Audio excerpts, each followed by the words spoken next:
from Minute Maid Park in Houston, Texas, Root Sports brings you Houston Astros baseball. Today it's the finale and deciding game of this three-game series. It's the Houston Astros meeting the Chicago White Sox. Good afternoon, everybody. Bill Brown and Jeff Blum. Bart Ennis joins us shortly to see Game 3 of this series. The Astros won a well-pitched ball game yesterday by Dallas Keuchel, 3-0, and they got some key hits along the way, Jeff. That's what they're all about. Usually you see that good defense going along. A couple miscues last night, but good pitching, defense, timely hitting. That's how you win ball games here in Houston. Preston Tucker has fit quite well into the number 3 spot in this lineup as a rookie. Yeah, how about that? A rookie that A.J. Hinch is throwing into that 3-hole, and you see why. He's doing a great job. He's actually hitting .409 against left-handed pitching, so it's hard to keep this kid out of the lineup. But you got to love the tenacity this guy plays the game with. He's always hustling, always got his head down. He does a lot of things right as far as baseball is concerned. Playing well, having great at-bats, and easy for A.J. to put this guy's name in that 3-hole. He's had a good batting average, but there's been a lot of focus on two sluggers who haven't until recently, Evan Gattis and Chris Carter, and they're both coming around at the same time now. Yeah, it's good to see. These guys have the ability to change games with that power that they have, and you get a chance to look at Evan Gattis, a couple of bombs on that road trip. They're swinging the bats well. You're getting the good pitching that is keeping these Astros in ball games, but that timely hitting has got to start coming from these guys like Gattis and Carter. Big home runs on this road trip. Gattis has actually been swinging the bat quite well here at home. But these are the guys in the middle of that order. You've got Springer setting things up at the top, Altuve. These guys are going to be on base. But you're seeing Carter starting to drive that ball the other way. And I told him yesterday during batting practice, a guy your size, all you got to do is put the barrel on it and you see what happens when he does. And it has been jumping off his bat. And we see the results of these two guys and their tremendous work. 6-game hitting streak for Gattis, 7-game streak for Carter with very good numbers all throughout. Starting to string it together. Gattis, that offseason acquisition, but Chris Carter, a notorious slow starter, maybe creeping up on some of those numbers he put up last year.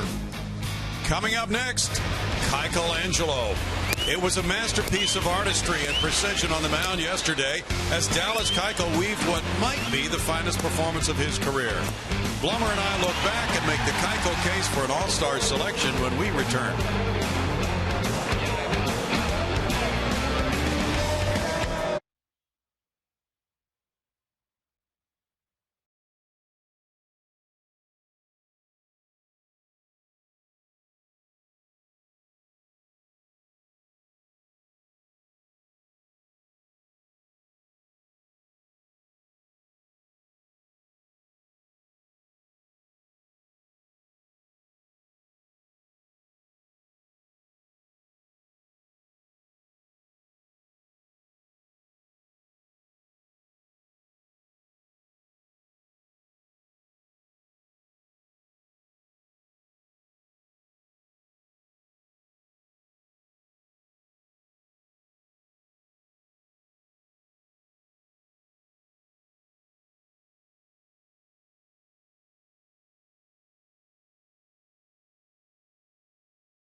50-game start in club history, and the last time they did that was 1998. So it's been an outstanding 50 games and 7 wins for Dallas Keuchel to this point. He is really making a case for an all-star berth, Jeff Plum. He absolutely is. He's making a bid for a berth, but I also would put him in the running for being that AL all-star starter for that game. This pitching performance yesterday brought to you by Kubota. Keuchel did a fantastic job. Actually, I think Abreu for the Chicago White Sox picked a good time not to be in that lineup, considering what Keuchel went out there and did. He mentioned the name Keuchelangelo, and that's because he was painting both sides of that plate with that 4-seam and 2-seam fastball, creating a lot of movement. Really didn't have to throw that changeup too often because he had that slider. And what he does with that slider is just keeps taking speed off, puts speed on, throws a hard one, soft one. But he did a great job of missing some barrels last night. Even the contact they did make wasn't that hard. There's a lot of guys in that White Sox clubhouse right now suffering from a deflated spirit. Of the 11 strikeouts, 9 were swinging. Since July 25th, in 22 starts, he's 10-4 with a 2.06 ERA, and really has been one of the top pitchers around in that time. He's just great. A lot of guys might be doubting him, but you take the 22 starts, those are fantastic numbers, and I think this is what makes that case for Keuchel being that all-star starter this July. Coming up, Fandemonium. The fans of Houston are braving the elements and enjoying some winning baseball at Minute Maid Park for the first time in a long time. Bart Ennis takes the pulse of the Astros diehards when we return.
As the Astros continued their shock and awe season with a double shot of power and a masterful mound performance.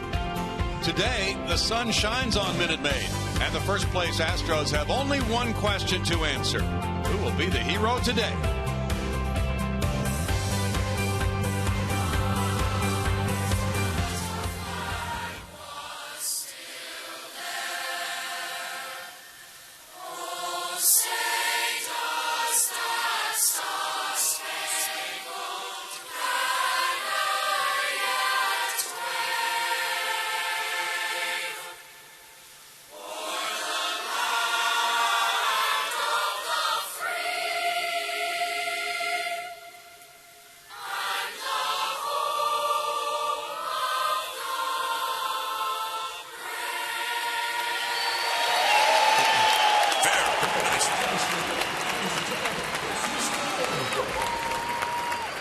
And welcome back to Minute Maid Park. With a win today, the Astros can win their 9th series of the season. They, of course, have the best record in the American League.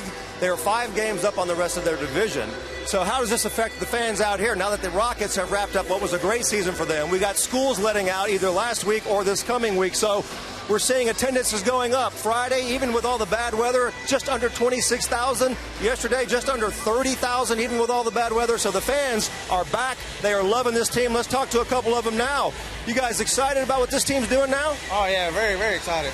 And it shows in the numbers out here. You guys come to quite a few games. You see an increase in attendance? You can see it in the game and on TV. You can see the numbers starting to go up.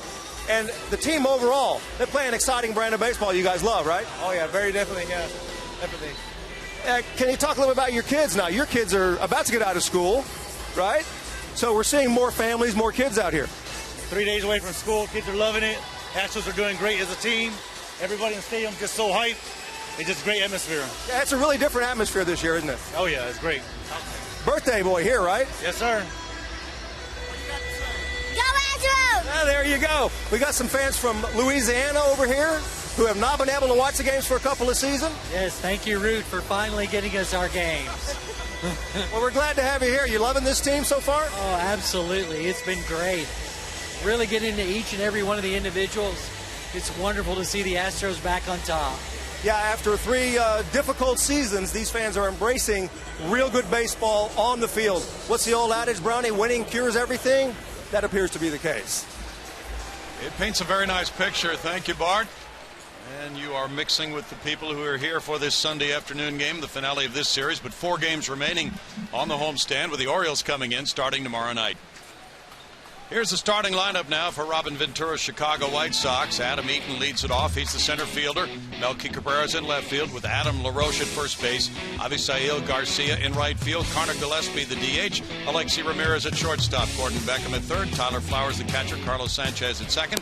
First pitch of the game to Adam Eaton is ball 1 from Roberto Hernandez, who's making his 10th start with the Astros. Eaton, a .233 hitter with 2 homers, has driven in 6. He's 2 for 8 in this series.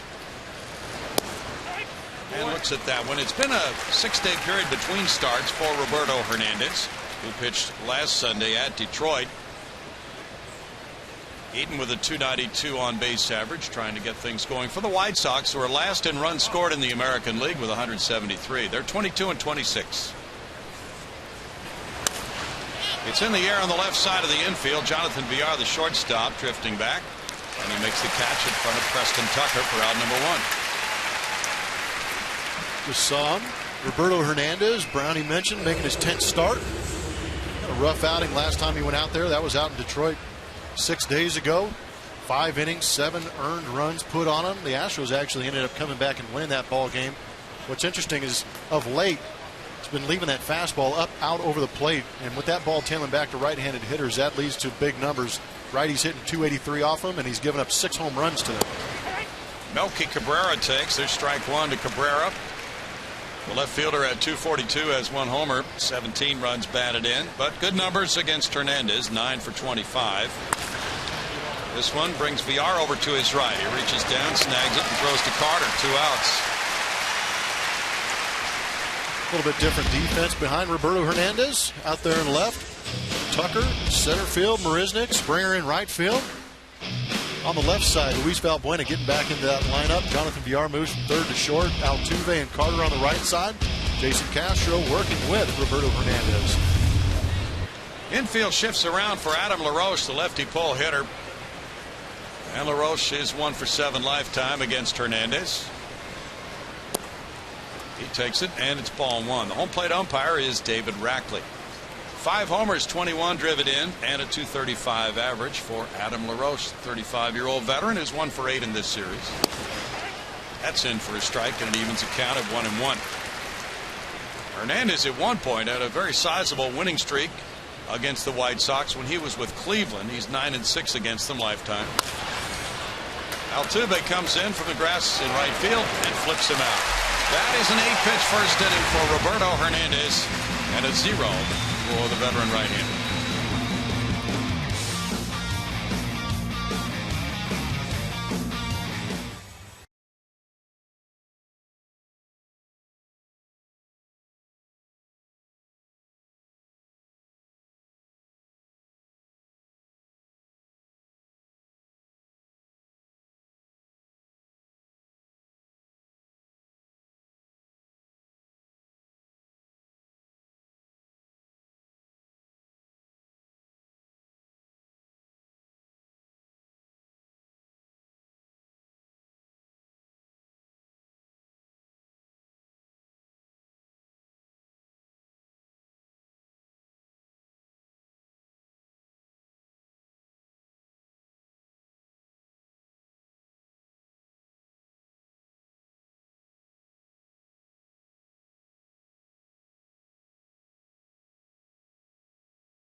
One, 2, 3, top of the first. The Astros starting lineup is brought to you by Southwest Airlines.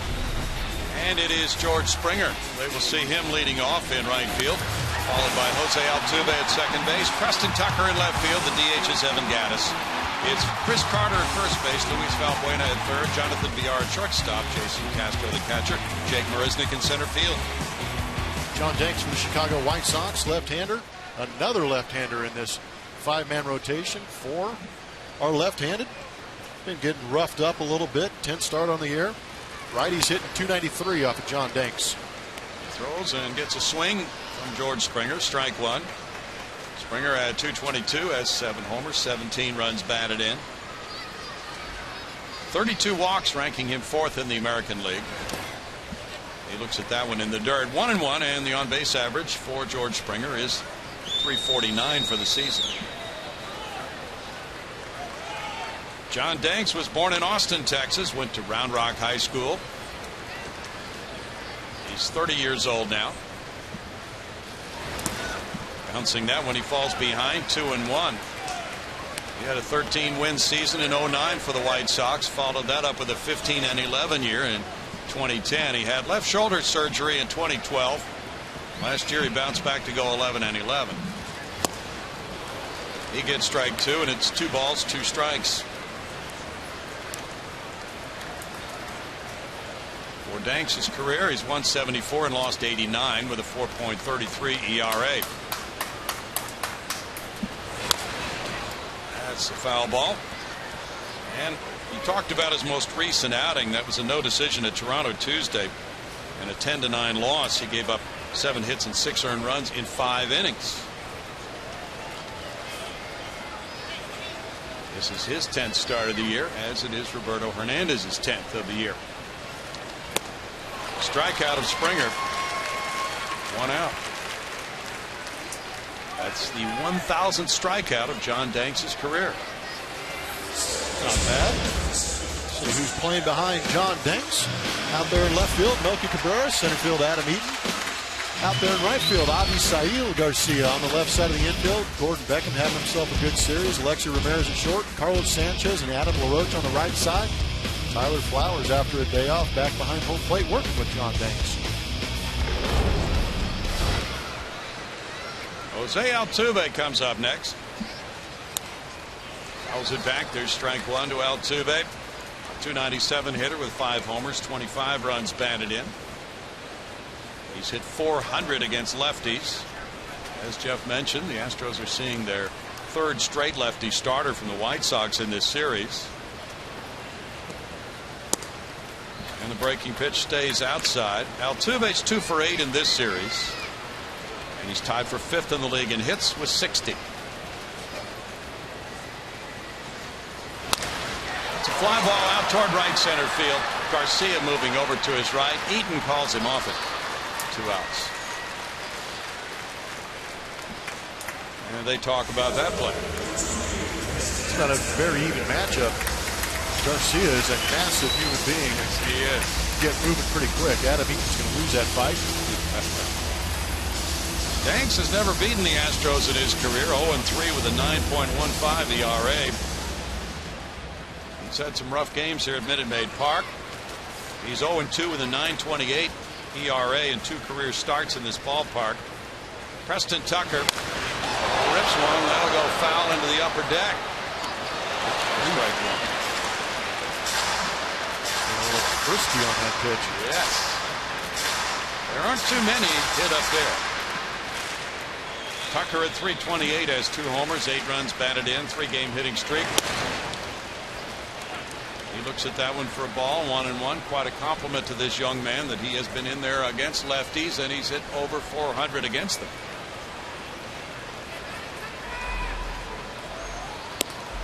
That's in tight to him, and it's a 2-ball, 1-strike count. He has terrific numbers in his brief time in the big leagues. A 400 on base average, a 552 slugging percentage.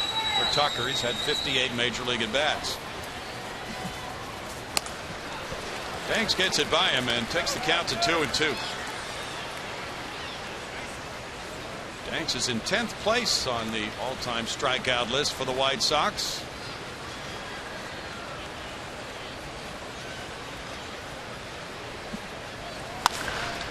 That's in the air, and it goes foul left field side. Tucker started to run, but he held the bat.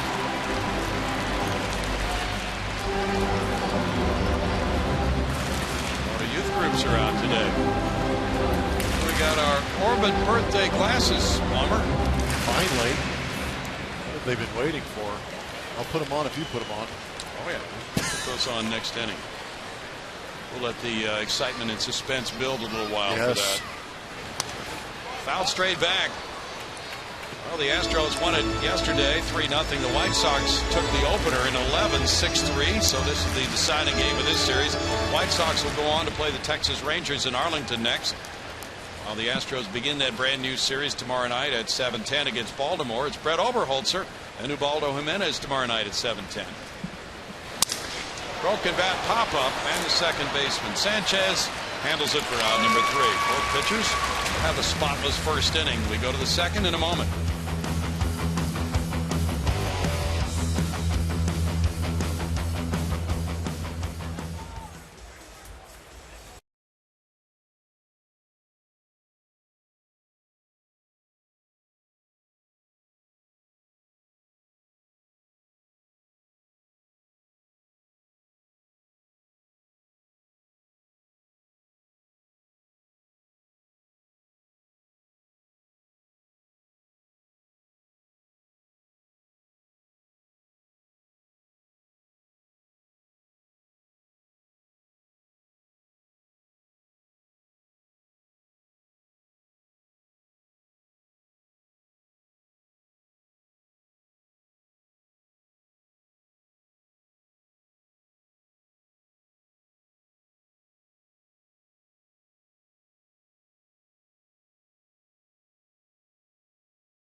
And Clutch, of course, representing the various professional sports franchises in Houston, Texas, to help Orbit celebrate his birthday. And he fired a perfect down and away strike, Plummer. It's a big occasion here on the Orbit birthday weekend. It better be a big occasion if I'm wearing these things. It's a good look for you. I don't know how to take that. Thank you. Avisail Garcia takes strike one as we begin the second inning of work. Perks of the job right here, Brownie. Yeah. Too bad you only have one to take home. I know. There's going to be some disappointed kids in the Blum household. Poked out to second base. Altuve with a flip over to Carter. That's 4 straight retired by Hernandez. Well, the Astros, with Hernandez pitching a week ago at Detroit, gave him 3 runs in the top of the first inning. Then the Tigers slammed him with 5 in the bottom half. A much better start for him so far. Yeah, that was an interesting ball game. Ball was traveling. Anibal Sanchez was getting ripped apart. A lot of pitches being left out over the plate. Well, a different tone has been set. And here's Connor Gillespie with a .245 average, 2 homers, 10 runs batted in, 2 for 14 in his last 5 games. That's ball 1. Hernandez, though, prior to that last start, had fit quite comfortably into this Astros 5-man starting rotation, doing his part. It's a soft foul ball out of play. 1 ball, 1 strike. His ERA before that last start was 3.99. His last start at home, he beat Sonny Gray in Oakland 6-4, giving up 2 runs in 6 innings. He's had 2 starts with at least 7 innings of work. Slapped by the third baseman, and Valbuena watches it go down the left field line, but it's picked up by Tucker for a 1-out single. Not hit well at all. Yeah, still a good pitch. Gillespie just gets off the end of the bat, nudges it past Valbuena there at third base. Usually play lefties off the line a little bit. Just snuck it in between Valbuena and the foul line. Tucker got over quickly. That's tough to do here at Minute Maid, depending on where that left fielder's playing at. Yes, it is. He must have been shading him that way.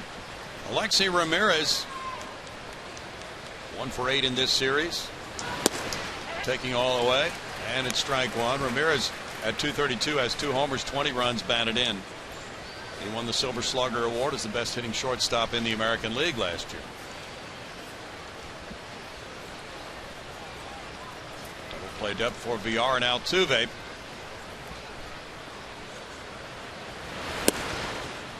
That's off the plate, and it's 1-1. A big part of Alberto Hernandez's game is throwing strikes and getting ground ball outs. He is 11th in the American League in ground ball to fly ball ratio. Houston has 3 of the top 11 in the AL. Dallas Keuchel #1, Scott Feldman #7, and Hernandez 11. Got in on the hands of Ramirez, and the foul ball makes it 1-2. Those are good guys to have pitching at Minute Maid Park. Short porch and left. Keep that ball down, keep it on the ground. And Roberto Hernandez's ground ball rate is actually up about 4 or 5% this year from last year too, around 54%, which is a good sign.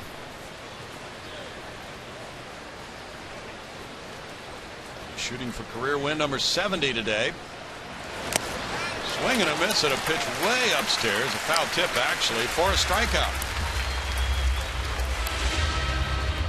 First strikeout for Hernandez. I think Roberto will take it. This isn't typically where you're going to see him pitching in the zone. You see Castro sitting up way down on that outside corner. Just gets a good running fastball by Alexi.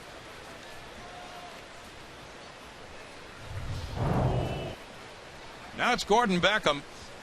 He had a big night Friday night, coming in as a pinch hitter with a sac fly, gave them the lead, and then he hit a homer to tie the game later. There's a strike to Beckham. 263, 3 homers, 13 runs batted in for Gordon Beckham.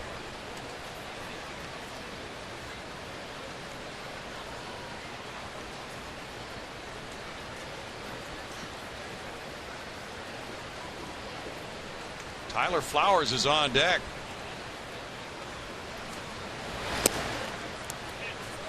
It's not tempting enough to get Beckham to go, and it's 1-1. Pretty good pitch, though. I thought it was a great pitch. Guy like Roberto needs those edges of the zone. Brett Oberholzer rejoins the Astros to start tomorrow night. He had one rehab start for AAA Fresno. The blister is healed. Foul ball makes it 1-2, so the Astros will have a player move to make to get Oberholzer back onto the 25-man roster after this game today. He is here and ready to go. A.J. Hinch's club 31-19 with a 16-11 home record. 8 wins in the last 10 home games, and Obi is getting set for tomorrow night's start. Brad Peacock next to him is throwing bullpens again. He hopes to be back in a few weeks. Scott Feldman on the shelf right now. The Astros do have some pitching injuries. Line drive over first base inside the right field line. A hit for Beckham. Springer comes over to plate and foul ground. Tosses back into Carter. And it was first to third for Gillespie on a 2-out, 2-strike single by Beckham. Good job of staying inside by Beckham, just dropping it out there in right field, avoiding the strikeout. It's a problem. You see him set up way away, and that ball just flattens out, runs back over the middle part of the plate. And with 2 strikes, that's a good swing.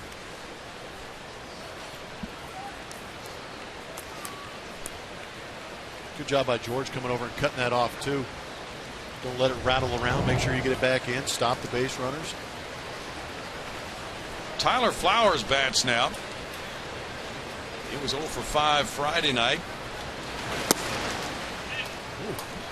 Pretty good looking pitch, huh? All 1. 196 for Flowers, 2 homers, 10 runs driven in. Yeah, if I'm Roberto, I want this pitch. If I'm Jason Castro, I want this for my pitcher, obviously. Sinker ballers like to live right down in that zone.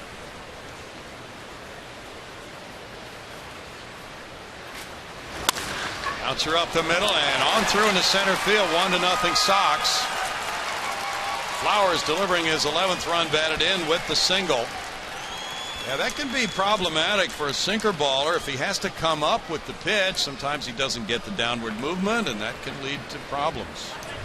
It's got to be so frustrating as a pitcher. You actually get some good sink, but what you just said about it, mentally, you're telling yourself, oh, I've got to bring the pitch up. That's not something you want to plant inside your head when you're trying to execute a good sinker. And what you see is when that ball is elevated in the zone, granted it was a ground ball, but still barreled up. Carlos Sanchez follows. The young second baseman checks in at 160. He's driven in a couple. 3 for 31 currently. He's 1 for 7 with a walk in this series. 22 years old. Sanchez takes and it's ball 1. He's from Venezuela.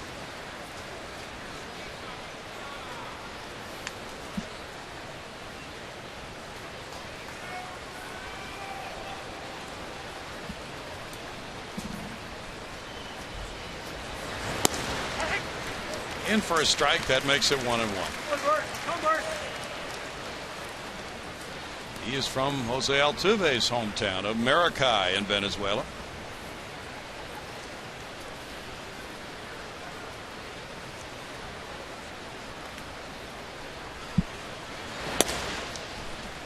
Now it's a 2-ball, 1-strike count. We've talked about Cuban players defecting and coming over here and being great ball players, but Venezuela has been well represented in the Houston Astros organization and across baseball with some fantastic athletes and players. Yeah, the Astros were one of the first to start an academy in that country many years ago. Now it's 3-1. Sometimes one call can kind of turn an inning or a game, can't it? Yeah, it sure can. You can see what it does to the pitcher mentally. And that pitch may not have been a strike. We don't know. We could always check, but I'm sure it was a little bit off the plate. But it's the pitches before that he wasn't getting that were strikes. That's where the effect starts to get a guy a little bit mentally, starts to break down.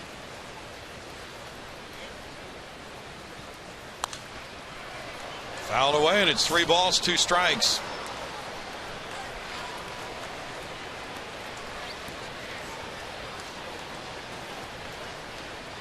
Astros swing back to the AL East when they welcome Baltimore starting tomorrow night. Then they'll head out on a road trip. They are 4-5 against the clubs in the American League Central so far. Runners going, and it's grounded to VR. And on over to Carter. 1 run, 3 hits, 2 men left. The mascots having a great time here, and the White Sox lead it 1-0 in the second.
Houston Astros baseball on Root Sports is presented by Southwest Airlines. Book your low fare now at southwest.com.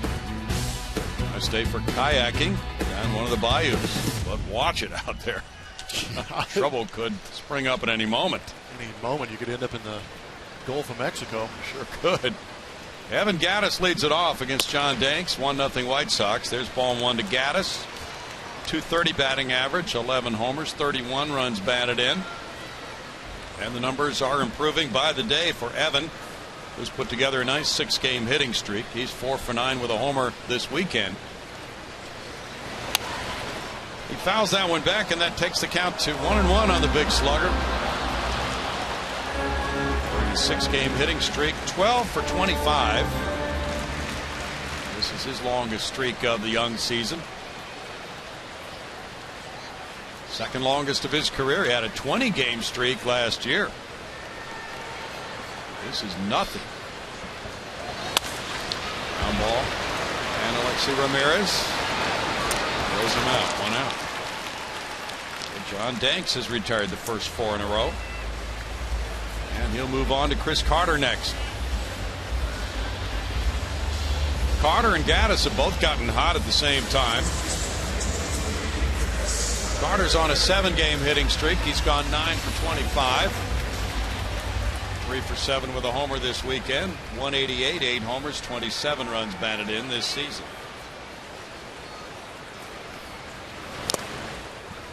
And there's strike 1 to Chris. Gattis and Carter went back-to-back with homers in the 8th inning yesterday in the 3-0 win.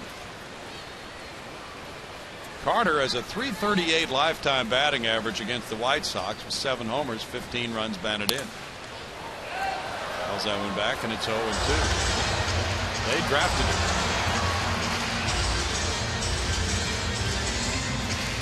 It's been a long, winding road for Chris Carter to stick around with one team in the big leagues. Upstairs. 1-2, as you see. He's had a few knocks against John Danks. He was a 15th round pick of the White Sox in 05, their World Series winning year. Little roller brings Danks over. The catcher will handle it. Flowers. 2 outs.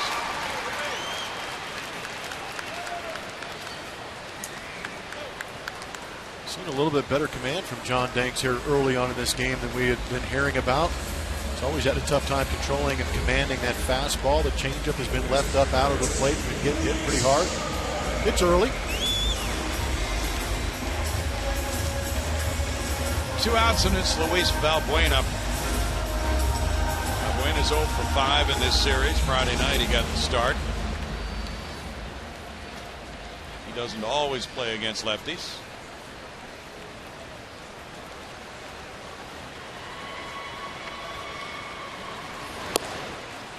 Danks delivers, ball 1. Jose Quintana looked good yesterday. Gave up 1 run in 6 1/3 innings. Carlos Rodon 6 1/3 innings, 1 earned run Friday night. 1 ball, 1 strike. So the Sox have had good starting pitching in this series. Pretty unusual for a club to have 4 lefty starters in a 5-man rotation in this day and age. In tight for ball 2. Sure is. Normally you want to mix it up a little bit, go right, left to try and stagger those guys, but back to back to back is real rare in a 3-game series. Foul, and it's 2-2. The Astros are 12-8 in games started by lefties this year. White Sox have an off day tomorrow before they go to the 3-game series in Texas. Jeff Samardzija will start the series opener. He's the only right-hander in Robin Ventura's rotation. And they will be running up against a resurgent Texas Ranger club. Rangers beat Boston again last night to climb to 500. They're 25-25, and they've now moved into 3rd place in the AL West. 6 games back. Angels are 5 behind the Astros. A strikeout gives Danks 6 up, 6 down to open this one, and a 1-0 White Sox lead after a couple.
Welcome back to the ballpark. White Sox on top of the Astros 1-0 as we move to the 3rd. A lot of fans brought some food in with them today. That's because the Astros and the Astros Foundation are hosting a food drive supporting the Houston Food Bank during this series as well as the upcoming Orioles series. So the food drive will run through June 4th. Fans can participate by bringing canned goods or other non-perishable food items with them to the games. And for more information, go to astros.com/food drive. Brownie, back to you. Thank you, Bart. 1-0 White Sox. Adam Eaton leads it off in the 3rd. He takes strike 1. He popped a short as he led off the game. The White Sox got 3 singles in the 2nd. Flowers driving in the run for their first of the game. And Hernandez hopes their last. 1 ball, 1 strike.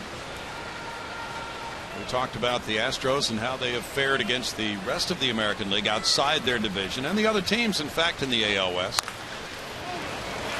Past a diving Carter into right field. Eaton will take a big turn. Springer will get to it and hold him to a single.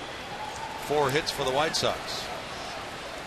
Here's how the AL West teams have done against the other two divisions so far in the American League. It's interesting stuff. Some teams take a little bit longer to get going, but it's all about timing when you go through and face some of these ball clubs too.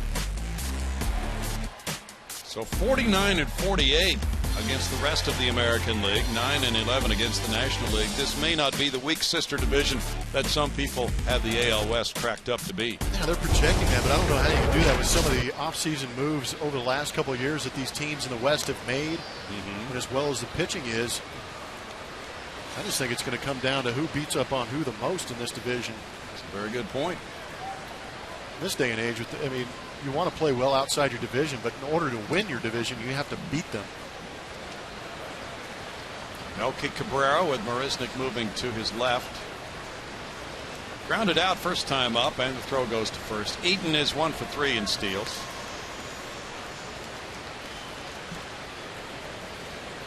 Cabrera's hitting only .202 his last 21 games.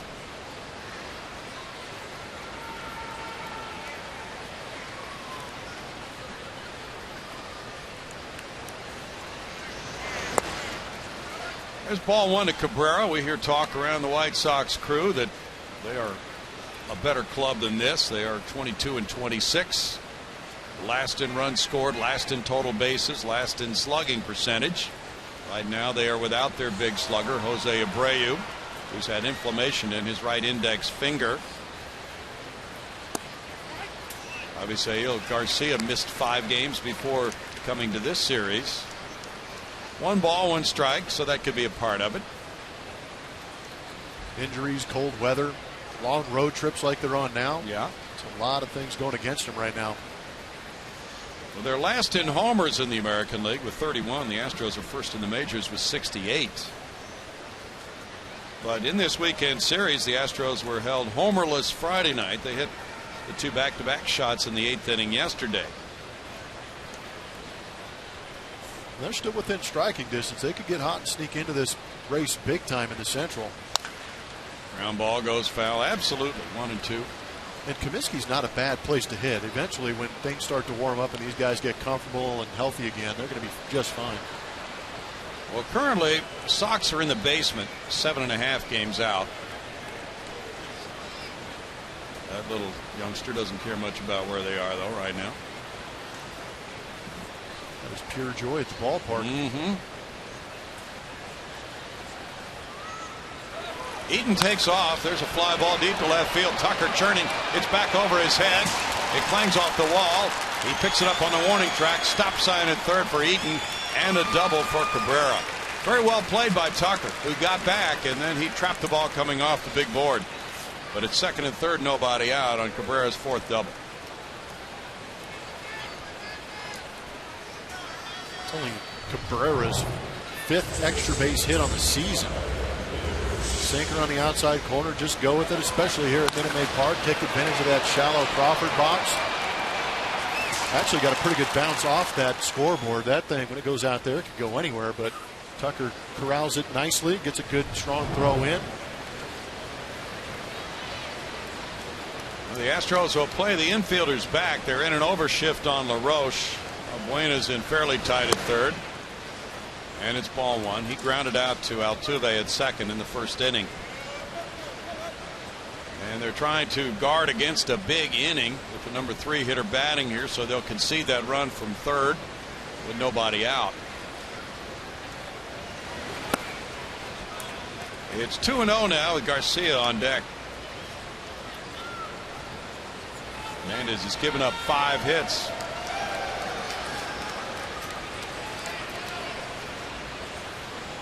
He's now allowed 62 hits in 56 innings this year.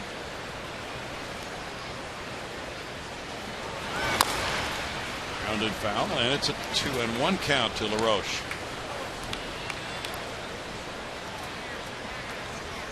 Well, Kansas City has garnered a lot of headlines, taking over the top spot in the AL Central at 29-18 with a .617 winning percentage.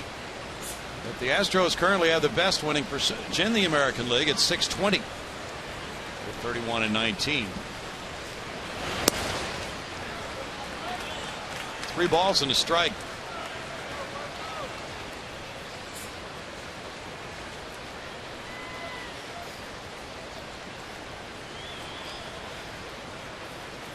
Astros split the road series of 4 games in Detroit. They lost 2 of 3 in Baltimore before coming back here.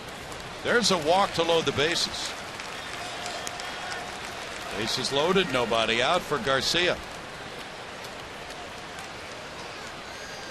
And now Brent Strom will come out. LaRoche has reached base safely in 24 of 28 games in the month of May. And Hernandez is looking for a double play ball, a pop up, a strikeout. Triple play. Triple play would be great, wouldn't it? Lance McCullers knows all about that, how to induce it. A.J. Hinch with arms folded, hoping Hernandez can work out of this jam here. Yeah, it's tough with guys with good run on their fastball. They're trying to figure out how to create strikes with so much movement sometimes. And right now, Roberto Hernandez not even getting calls on the edges makes it that much tougher. But it almost looks as if there's a fear of getting into the strike zone on some of these hitters.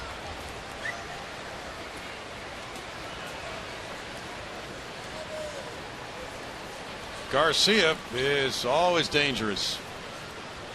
Good-looking young hitter. Hangs that one off his leg. There's strike 1 to him. He's a .272 major league hitter who came to the big leagues with Detroit in 2012 and spent a lot of time around you-know-who. Hence the nickname Mini Miggy. Yeah, Miguel Cabrera. Not a bad guy to try and emulate, but at the same time, a real tough guy to emulate. Jammed on that one, and it's 0-2. Some peanut butter with that jam sandwich. Holy cow, he let that ball get deep. Garcia hit .244 last season, but he had 4 months on the shelf with a torn labrum and a fracture in his left shoulder.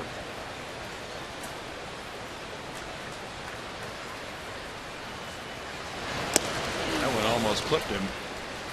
It's 1-2. Hernandez obviously trying to keep him from extending his arms. Maybe trying to see if he'll chase that ball up, get the strike out. Get that out, and then get a double play and get out of this thing. Oh, he wanted that call, but didn't get it from David Rackley. And it's 2-2. Wanted and needed. Hernandez thought he made a pitch right there. Castro believed it too.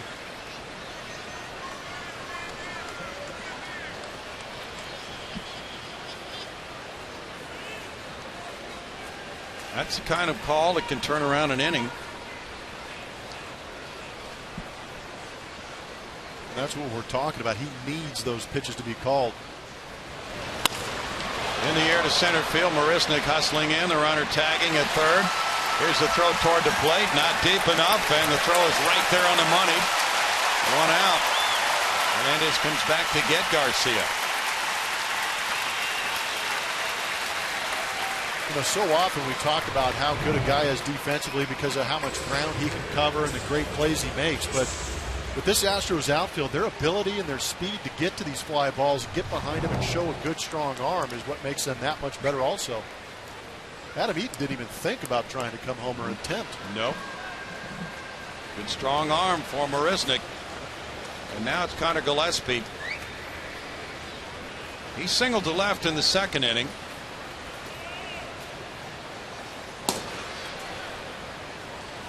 Well, now a double play ball, and Roberto Hernandez has turned around the inning. Gillespie has grounded into 2 double plays. He's had 107 at bats. That trickles by a diving Altuve into right field. 1 runner home, a 2nd runner coming to the plate. The throw up the line, throw to third, not in time, and it's 3-0 White Sox. Eaton and Cabrera score on the Gillespie 2-run single, and LaRoche goes first to third.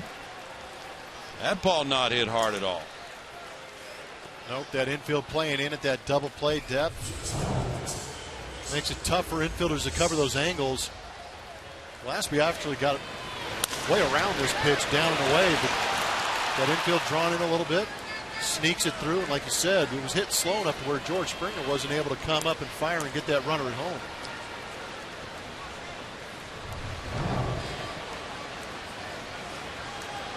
Gillespie connects, and it's a 3-run lead. Now They look for more with Ramirez. First and third, one out. Alexi struck out in the second inning.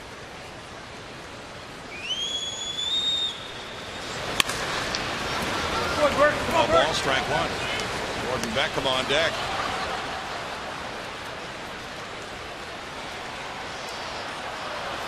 Roberto desperately needs that ground ball right here. Turn that double play, get out of here.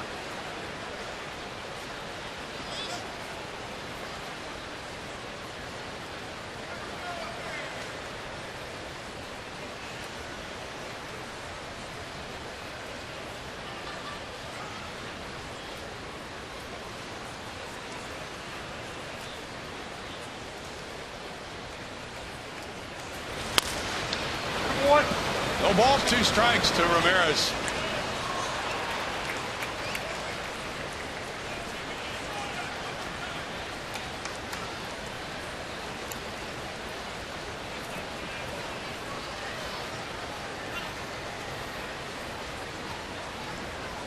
Astros signed Hernandez as a free agent. He had to make the club in spring training, and he was able to secure one of these spots in the 5-man rotation. Rotation that has used 9 different starters. Altuve to his left, gets a force at second, and that's it. As another run scores, Ramirez gets the RBI, his 21st of the year, to make it 4-0 Chicago. Just not getting that ground ball hit right at a position player to be able to turn it over. It was actually a heck of a play by Altuve, going way to his left. He's barely getting that lead runner. Good job of opening up, clear those hips, and then just swing it with that arm. That's the old phantom tag of the base there. Yeah. It works. It's allowed in Major League Baseball. Somebody's going to ask why. Gordon Beckham. Well, it's to prevent injury, really. You know, that's exactly what it is. Yeah, if you force that middle infielder to keep his foot on the base, there are going to be more injuries in the game, and that's not what anybody wants. Now, those things get nasty for both base runner and defensive player. Get those guys out of there. Runner going. Castro's throw high to Altuve, safe at second. A steal for Ramirez, his 5th. We're seeing a little bit different ball club from Chicago today. A little more aggressive on the base paths, finding all the holes, getting base hits with runners in scoring position. They're only 50% for the season. 14 steals, 14 caught stealing now. Castro had thrown out 31% coming into this game. Ball 1 to Beckham, who single to right. Now it's a strike, and it's a 1-1 count.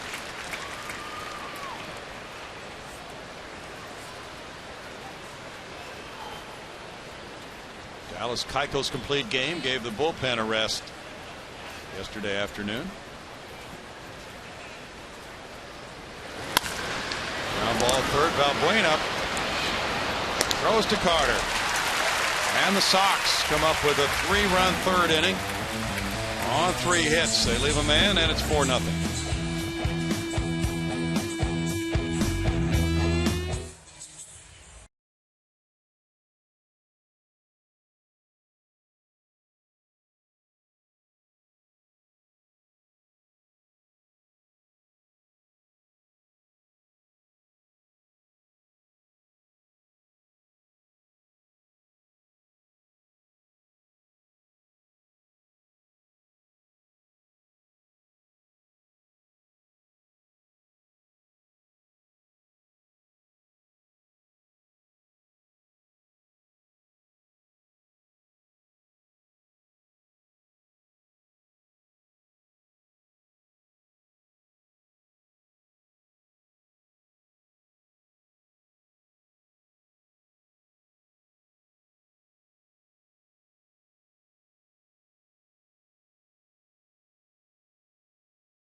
Weekends at Minute Maid Park with the best Friday night fireworks show in town, presented by Marathon Oil Corporation.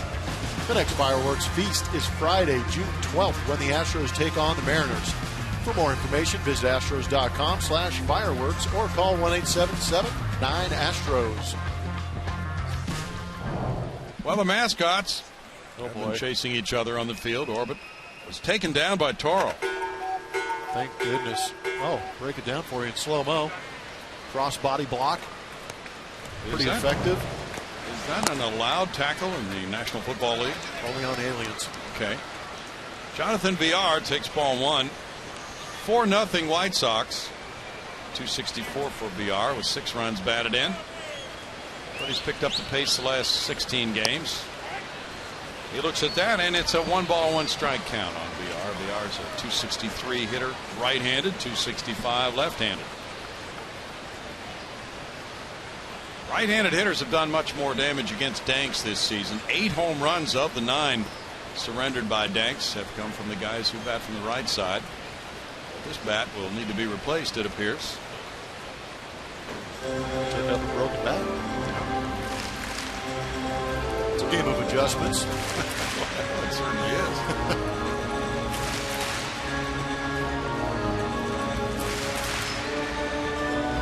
John Danks usually has family and friends here from Austin when he pitches at Minute Maid Park. Things certainly going his way with a 4-0 lead. 6 straight retired. Ground ball. Wow, that was hit hard at Beckham, and he picked it clean. He had to have the quick glove hand for out number 1. Just had flashbacks to playing third base with Wandy Rodriguez on the mound. Yeah. That slow breaking ball, and then guys would just tallywhack that thing down there to third base, and that's all you turn into is you turn into a matador. Great play by Beckham, playing in like that, skipping off the grass. Very well done. Jason Castro at 219 with 5 homers has 12 runs batted in.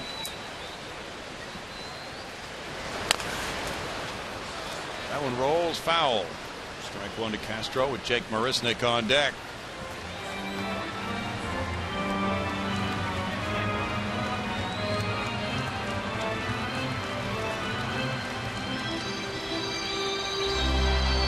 Danks had back-to-back solid starts, made 10th and 16th against Cincinnati and Oakland. A total of 14 innings, 3 earned runs allowed in those 2. He got a no decision and a win. One difficulty, and his ERA is certainly high, but for these White Sox starters is not much run support this year. That one rolls foul the other way, and it's 0-2 on Castro. Grown man hit that ball, Brownie. It's amazing how you can get a guy 6'4", 225 taking a full hack at a pitch and only have it go about 30 feet. Yeah.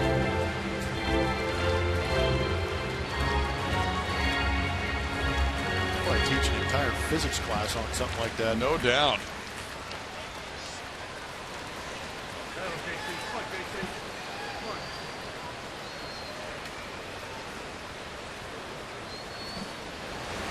Castro looks at a high pitch, and it's 1-2. The Astros will pay a return visit to Chicago to finish up the season series with the White Sox.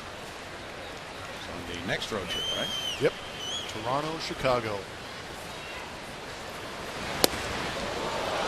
2-2. Did you catch any of the Blackhawks win last night in Game 7 of their playoff series in the NHL? I did. I was fortunate enough to be at an establishment here downtown that actually had the Blackhawks game going. And way off in the corner, I had a chance to watch the Texas A&M Aggies and University of California baseball game. How did that go? Fantastic if you're a Cal fan like I am. Great catch out in left field from Brian Celsi. That's a hit to the right field corner. Picked up by Garcia. Castro is going to slam on the brakes and head back. Good thing he did. What a tremendous throw from Garcia, who has 7 outfield assists this season. He's a great athlete out there in right field. Gets to the ball nicely. Cuts this one off. That ball gets to the wall. It's an easy double, but spins and puts the ball on a dime at second base. Credit Castro with a 2-strike knock, too. He got his hips through on that one.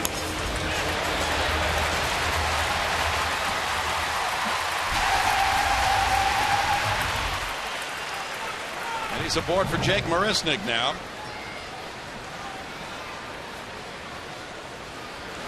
Marisnick pushes a bunt, and he will be able to beat it. He beat the tag by LaRoche. A bunt single for Marisnick. Very well placed. Astro to second base with one out. Actually dead that one perfectly. The speed took over on this. Great move by Jake. I love it.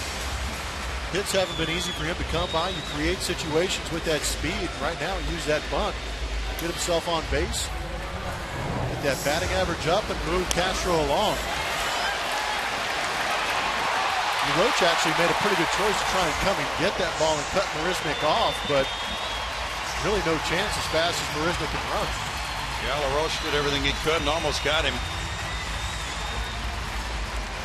I think what gets lost with Jake Marisnick is you don't understand. He's actually a 6'4", 6'5", a straight gazelle when he gets going. He is a sprinter. So LaRoche didn't quite get the tag on him, and now it's George Springer batting with one out and 2 men on. Springer struck out in the first inning.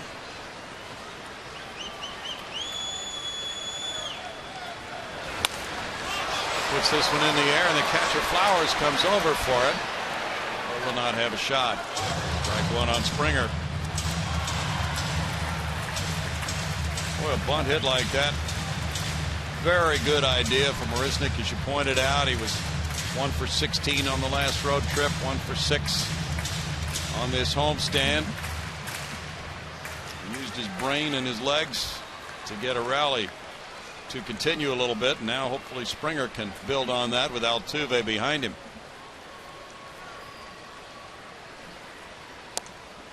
Springer looks at it, and it's a ball to take the count to 1-1.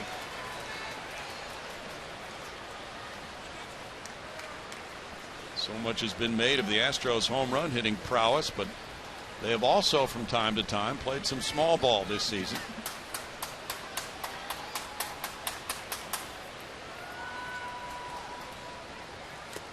In the dirt, 2-1. They've had an amazing ability to manufacture runs and put together 3-4 hits and maybe a couple of walks in an inning here and there when they have not been able to hit the long ball. Yeah, they can't be pesky. They are definitely a ball club. They have a lot of swing and miss, the low batting average, but you hinted at the walks. They actually take some walks, get on base, create some situations, and I guarantee you speed annoys some opposing teams also.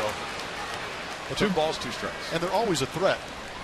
I think every guy that steps into that box is either a threat to get a hit, but more often than not, these guys are a threat to hit the bomb. And you can see right here, that's quite a few guys inching closer to that double-digit home run number. 5 on a pace to hit 23 or more.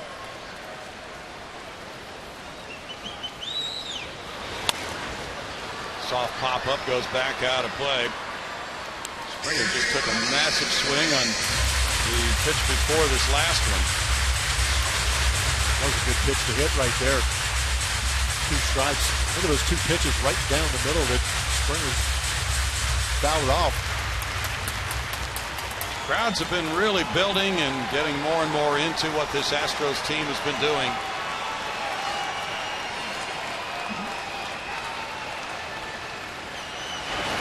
Springer looks at it. It's a full count on George. And they're finally getting John Banks out of the stretch. A little pressure on him. There's a certain amount of pressure, wouldn't you think, also, with a starting pitcher taking the mound for the 3rd inning with a 4-0 lead. Not having pitched well in this ballpark, he's expected to win that game. Great if this Astros offense can answer, maybe cut this lead in half. Turn back towards second. Castro back to the base. Interesting choice. Yeah. Well, the White Sox pitchers have really been watching these base runners very carefully. They've thrown over many times in this series. There's a shot in the left field. Castro will be held by Gary Pettis, and the bases are loaded with 1 out. 3 hits in a row, and Springer singles to bring up Altuve. Great AB. Took some big hacks on pitches down the middle early in this AB for George Springer, who eventually gets himself an off-speed pitch in that 3-2 count, shoots it through the hole, not trying to do too much. This is what you want to see with a 2-strike count.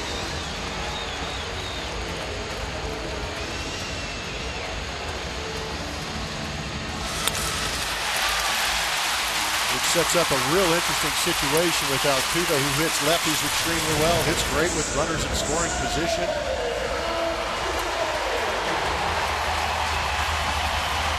355 is his batting average with men in scoring position this year. He is 1 for 6 with the bases loaded. Hit a fly ball to center in the first inning. And the Astros 7 for 28 as a team. 250 batting average and no grand slams. Double play depth for Sanchez and Ramirez. That was a tremendous at bat for George Springer.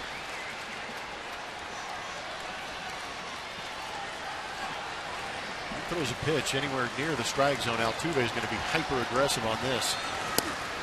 He moves back from ball 1.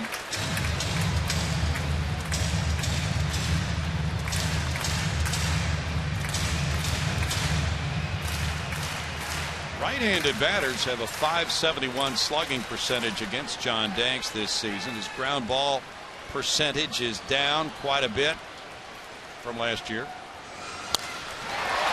Double play ball here. Sanchez to Ramirez. No double play. And the Astros get a run home. Castro scoring. Altuve beat the relay to make it 4-1 White Sox. The ball was hit sharply, but Altuve is able to beat the throw. It was a great pick on that ground ball by Sanchez. Gave Alexi a good feed. But we talked about how fast this Astros team can be, and Altuve being one of those guys kind of made Alexi Ramirez rush. He was playing Altuve a little bit to pull, so he was on the run as he came across to make that turn. Therefore, the throw was a little bit offline. And LaRoche is a great first baseman.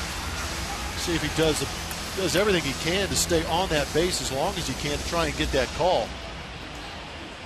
This might be reviewed here. There may be a manager challenge. This is Joe West's favorite part of the game, where everybody holds. As Robin Ventura says, I think he wants to check it. And he will. He will challenge that call at first base. If it goes Robin's way, it takes a run off the board.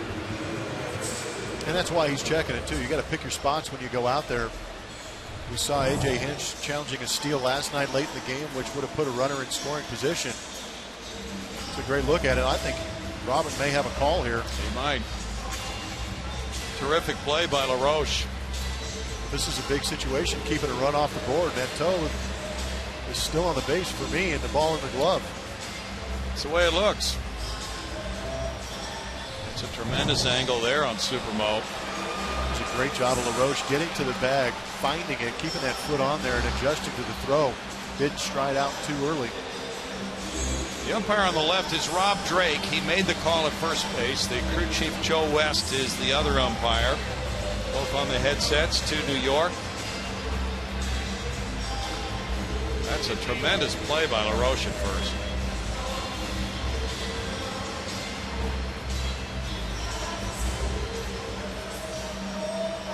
Out is the call. Robin Ventura's challenge takes a run off the board for the Astros. And it's 4-0 Chicago after 3.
Outdoors is offering free youth baseball and softball camps this summer at the Astros Urban Youth Academy. These week-long camps are for kids ages 7 through 17 and begin June 8th. Visit astros.com/UYA to sign up today. There's Flowers in the box, and there's ball one from Hernandez. 4-0 White Sox. Flowers drove in the first Chicago run with a single to center field. It's a 1-ball, 1-strike count. Hernandez trying to regroup after a 3-run third inning. Lifted the White Sox to their current 4-0 lead.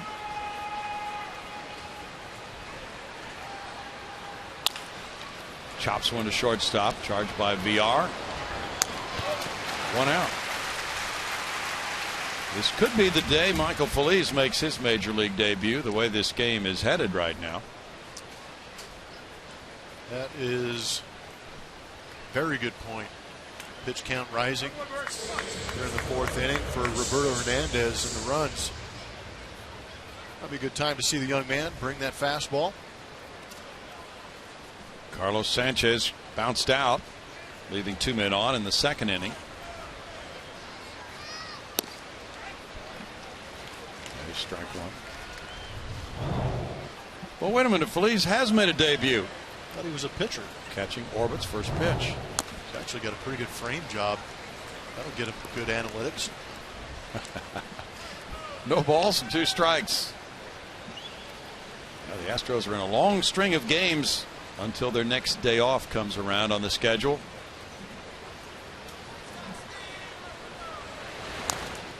Foul ball. We don't know this, but it would be fairly apparent that Michael Feliz would be headed back to Corpus Christi after the game today to make room for tomorrow night's starter, Brett Oberholzer, on the roster.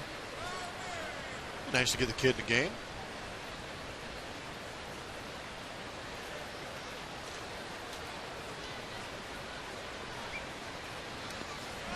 A.J. Hinch was talking about the depth of the organization's pitching being tested this year, but he feels good about the depth that the organization has.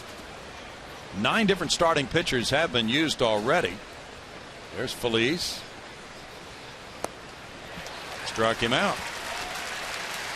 2 outs. Dan Straley, who was obtained in that Chicago White Sox trade, Dexter Fowler going to the Sox, along with Luis Valbuena. In 9 starts is 4-3 at Fresno with a 3.91 ERA. Last 3 starts 2-0 with a 1.89. Yeah, and it's interesting to know that he has pitched in the big leagues for the Oakland A's against these Astros.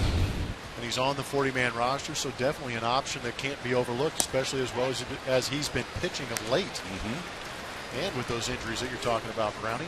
Yep. Strike to Eaton. Eaton is 1 for 2. And there are other names floating around as well who could be tapped as the need arises for major league starting duty this season. But it's got to be nice to be able to have that ability to pick and choose within your organization, not having to make too many roster moves or trades to try and create that 5th starter. Into left center field, Marisnik waits for it. And that's a quick 4th inning. So Hernandez is showing some staying power with the White Sox up 4-0.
is A.J. Hinch on Preston Tucker. Quite honestly, he's making it hard on the other guys to fight to stay in the lineup. It's a good problem to have. There's nobody better you want up right now with the way he's swinging the bat. That's what I like to hear. Put those guys in there that are swinging the bats well. You can compile a bunch of numbers, but you still need that guy in the dugout who's making the choice to put those guys in positions to win. Tucker leads it off in the home fourth, 4-0 Sox. A strike one for Danks. Tucker popped to second earlier. Dan Straley had quite a game last night for Fresno over Oklahoma City. Fly ball out to right center field. Garcia waiting. It's out number one. We showed the last three starts for Straley. Last night, it was his third straight quality start. He struck out 10 and scattered 3 hits over 6 quality innings in a 2-1 win.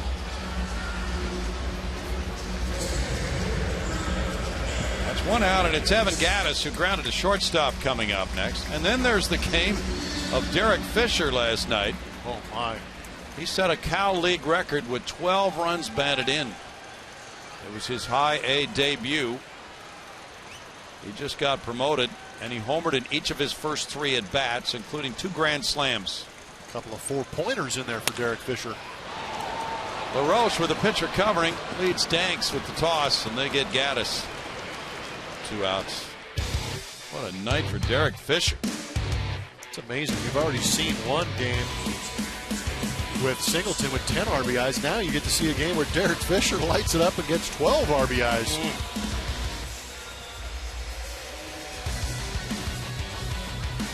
He could take the rest of the month off. You ain't lying. Oh, yeah, this is the 31st. 2 outs, and it's Chris Carter next.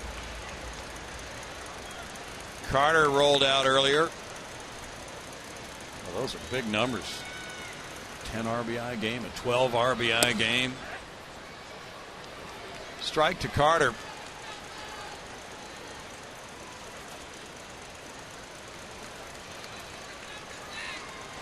And then there will be the Major League Baseball June draft coming up a week from tomorrow. No balls, 2 strikes. Scouts hard at work refining those reports for that final meeting of the organization before the draft is held. So next weekend the scouts will probably all be here for those meetings. 1-2.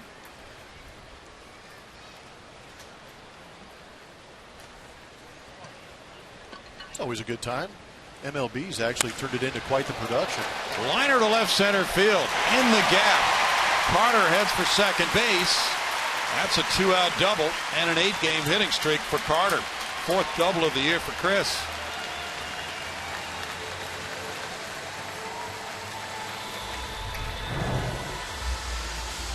That's that changeup. Hangs out over the plate. Got plenty of time to see it. When you got arms as long as Chris, and you've got a big barrel at the end of it, you're going to end up waffling it like he just did. 2-strike hit for extra bases. He's aboard for Valbuena now. Valbuena struck out in the second. Danks retired the first 7 in this game. That's the 4th hit he's allowed. And it's ball 1. If the Astros can cut into this lead the way they've been late in ball games, they'll be feeling that they have a much better chance on that Houston bench. They've scored 90 runs from the 7th inning on this year. Out to center field, Eaton with the play to end the 4th. No runs, a hit, and a man left after 4 4-0 White Sox.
looked like in Preston Tucker's first at bat, he might have stroked one out of here, but he really turned on it and hit it all the way up here. We are just beyond the right field foul pole, and we don't see many foul balls hit up here, folks.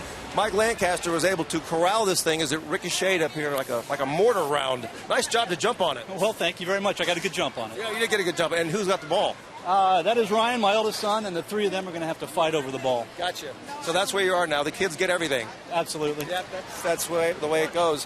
You know, we were talking earlier about the increase in attendance and fan interest in the team. You're one of these longtime fans. What do you think about this team and the increase in attendance and the way the fans are responding to this team? Yeah, it's really exciting. You know, you can just see the progression throughout the season. There were not many people here at the first games, and as they kept winning, and certainly as the Rockets season ended, it's great to see these crowds. It really is a lot of fun. Yeah, and it's great avenue for the family as well, right? Absolutely. It's a great family environment and a great Sunday afternoon activity. And a nice job by Mike Lancaster to corral what was a hard hit foul ball up here in the upper deck. And for that, you are our progressive fan of the game. All right, thank you. I guess the kids get to share that too. There's stuff in there they can fight over. Ball in there. Absolutely, something for the ball. Brownie, back to you. All right, thanks, Bart, for your hustle going all the way to the upper deck. And they got a nice souvenir. There was a ground out. Cabrera bouncing out to Chris Carter for out number 1 here in the 5th inning. 4-0 White Sox. Adam LaRoche batting. LaRoche is 0 for 1 with a walk and a run scored. And a very good play at first base. Another double play ball hit by Altuve. There's strike 1.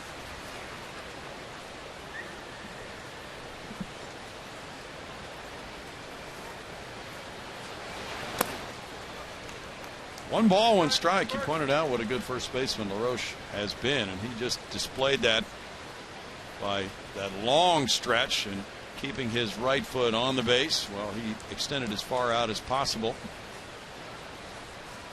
And the video review upheld that he had really pulled off a tremendous play.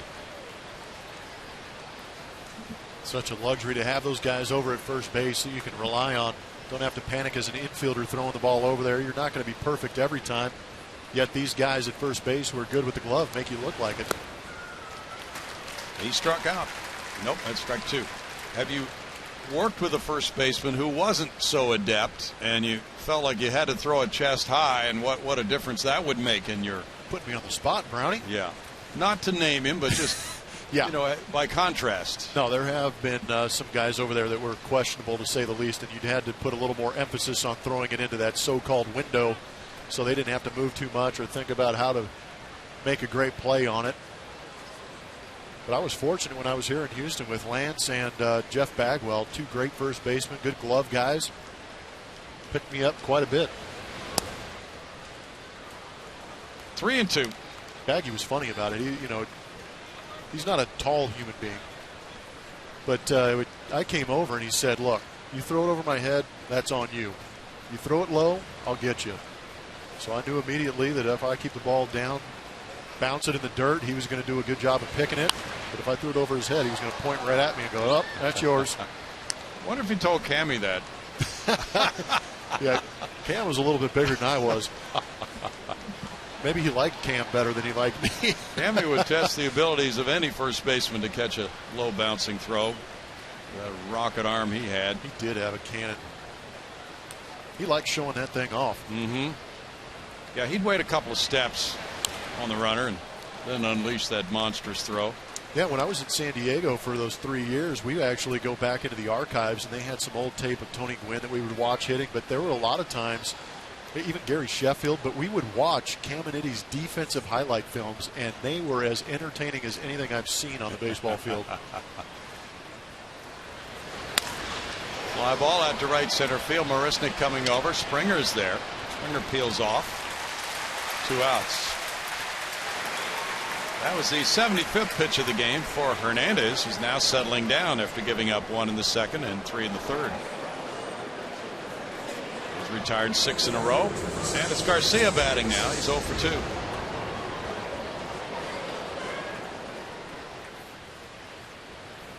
White Sox have out-hit the Astros 6-4. No errors in the game. Each club has stranded 3 base runners.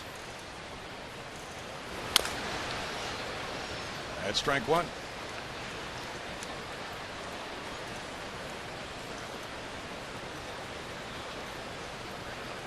is game number 51. The official 1/3 mark of the season will be after game number 54. There's a strike. And there are more and more articles being written by various media outlets nationally about, well, what about these surprise teams? Are they going to be able to hang in there for a while? Teams like the Twins and the Astros and others. 1-2. Those are great, and they're valid questions, too. They are.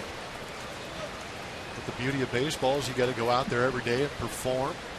There are going to be teams that maybe outperform the expectations of everybody outside. In the dirt, 2-2. Tom Verducci wrote the article in Sports Illustrated this week. Talks about the Astros. And the feeling is, well, the headline says, "You've arrived, Houston." And it says something about staying power for the Astros as well. But he says the Twins are the likeliest to fall apart quickly. Foul back. He points out the Twins are 6th in the AL in runs, but 11th in on-base percentage and 12th in slugging. And they've been very, very good with runners in scoring position. That will be hard to sustain. That is. Unless you're the St. Louis Cardinals from a couple years ago. True. He says the Twins pair the worst strikeout staff in the majors with below average defense, so it's hard for them to keep other teams off the board.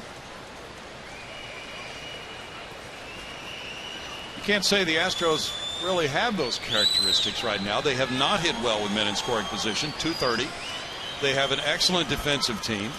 They have a ground ball pitching staff, which is second in the league in fewest walks, so they really don't beat themselves. They do require good defensive play, but they've had that for the most part. Yeah, they really have, and I would actually anticipate them to continue on that pace defensively, because when you have pitchers on the mound that you know are going to pitch to contact, keep the ball down, you expect the ground ball, you anticipate the ground ball, so you're in on every pitch. It's those games where you walk a lot of players, the balls are being launched over your head, that you kind of get back on your heels. Up the middle for a single. Garcia strokes one through the middle, and that is hit number 7. So as we've read these articles, it's been enjoyable to see the Astros get this national pub. Joe Sheehan with that article, Reality Check in Sports Illustrated, and the USA Today article about the Astros finding joy again, and various points have been made in these stories. You know, I like sometimes the national perspective is good because we see the team every day, right? So you take a step back and read what their thoughts are, and they do some digging and talk about in the clubhouse this spring. Jeff Luhnow asked how many players were there in 2012 when the season started, and there were 3 in this clubhouse. So, you know, how many games have gone by the boards and how many losses there have been, but with the new faces and the different mix, it's really been great this year. It has. And that USA Today article was great. There was a quote by A.J. Hinch that said, "We are not limited by external expectations," because they fully expect to go out there and win every ball game they play, and they can't rely on what other people are saying. They can go out there and handle their own business, and they're doing a great job at it right now. But you got to give some credit to the mentality, because A.J. Hinch is the guy running the show down there. True. Connor Gillespie looks at a ball and a strike. Not to mention he's got a great supporting staff sitting behind him too. Solid coaching staff. Trey Hillman's the bench coach, and the others you know about. It's Dave Hudgens over his right shoulder. Alan Zitter, his assistant. Line drive left field. Tucker, great jump. Preston Tucker with a diving play in left. Takes one away from Gillespie. And this is extremely well played. 4-0 Chicago.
Baseball on Root Sports is presented by Southwest Airlines. Book your low fare now at southwest.com. And by Geico. 15 minutes could save you 15% or more on car insurance. Visit us at geico.com or call 1-800-947-AUTO. Sunny day in Houston. Hopefully a lot of drying out there. And a joyous youngster at Minute Maid Park. Watching the Astros bat in the 5th inning, trailing 4-0.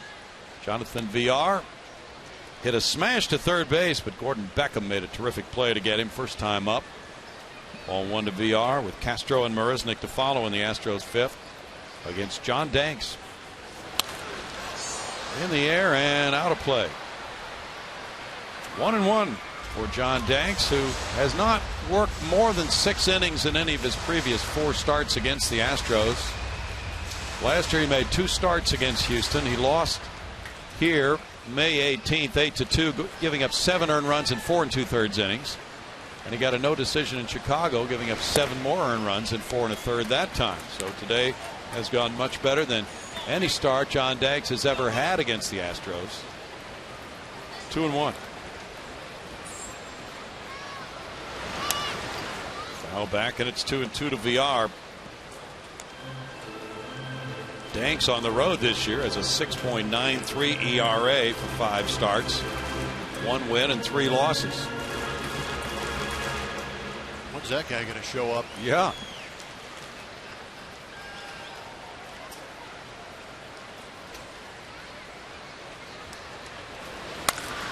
A liner to center field. Eden came in. Now he breaks back. It's over his head. It's all the way up on Taos Hill. Here's VR around second.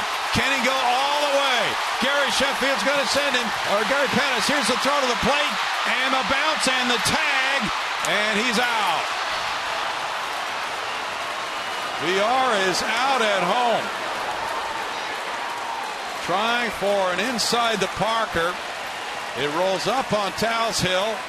Adam Eaton goes all the way up to get it, and he's gunned down at the plate. The throw was there early. Flowers took the throw behind the plate, came back for the tag, and VR is out.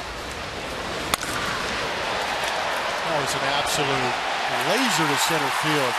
Misjudged by Eaton. VR off to the races. This is a great look at it. You're looking at what Gary Pettis is looking at. But when that ball gets to the cutoff man, when the runner is at third base, you need to hold him up. And the old theory is don't make the first or third out at third.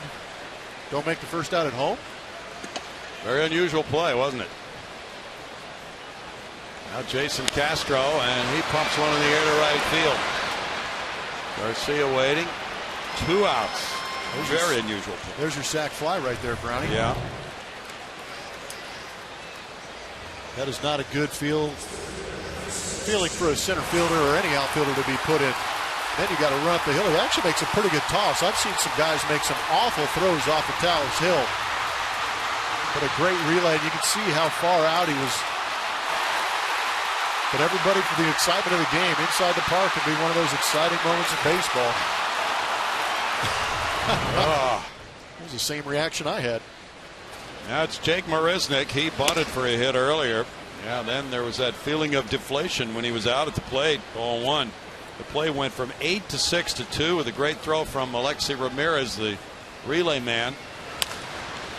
Now Marisnik with a soft pop sends Ramirez over toward the foul seats there, and it's a 1-ball, 1-strike count. Yeah, that could really haunt. 4-0 ball game.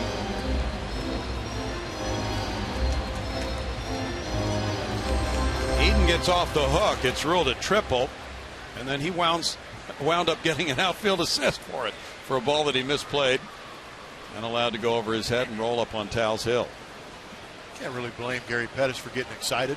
Yeah. Wanting to see VR score on that.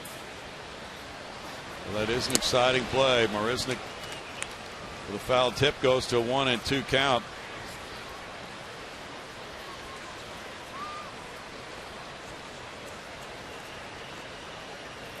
Marisnik had back-to-back grand slams when he was at AA. We talked about the game for Derek Fisher earlier.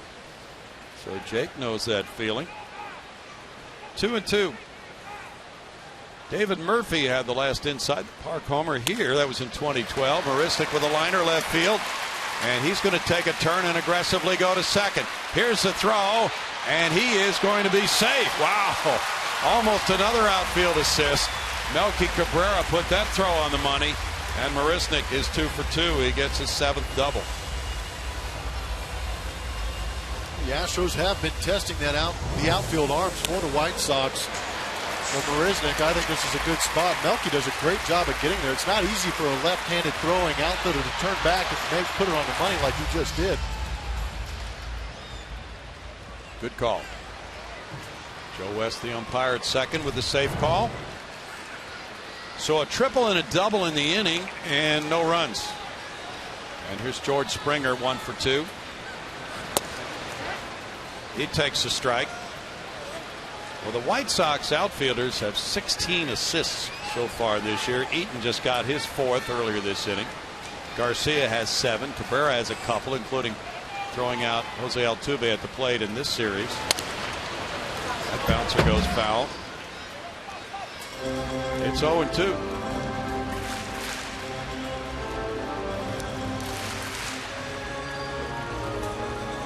By the way, that was Villar's first triple of the year.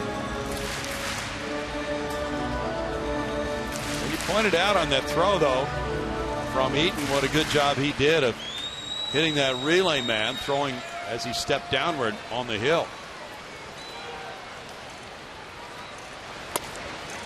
In tight, 1 and 2. You'll see a lot of throws fizzle from it, just not the normal throw when that front foot drops down about 2 feet from the normal landing place, right? No, that's what happens as you get up there and you're throwing downhill. Like you said, that front foot doesn't land when it's supposed to. You end up spiking it. 2 and 2 now. So against many odds, John Danks has a shutout going. He had given up a run, but that was taken off the board. And the replay challenge overturned it at first base on Altuve. And now a runner thrown out at the plate in this inning.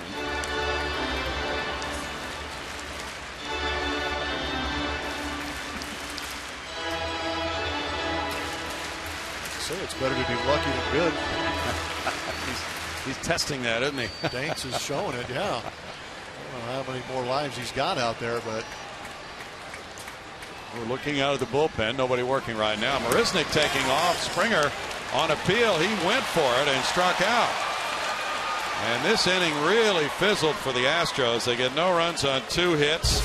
Villar is thrown out trying to circle the bases on what would have been an inside the park homer. And after 5, it's 4-0 Chicago.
Anderson.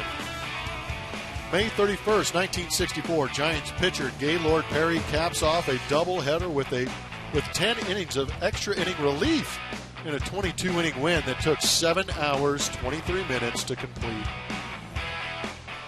Wow. That sounds like a game Ash would love to call. Alexi Ramirez leads it off. He takes from Roberto Hernandez. That was ball 1 to Ramirez.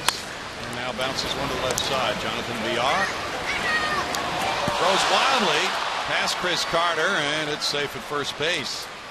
Villar will get his 9th error of the year. He just had a couple throwing errors yesterday.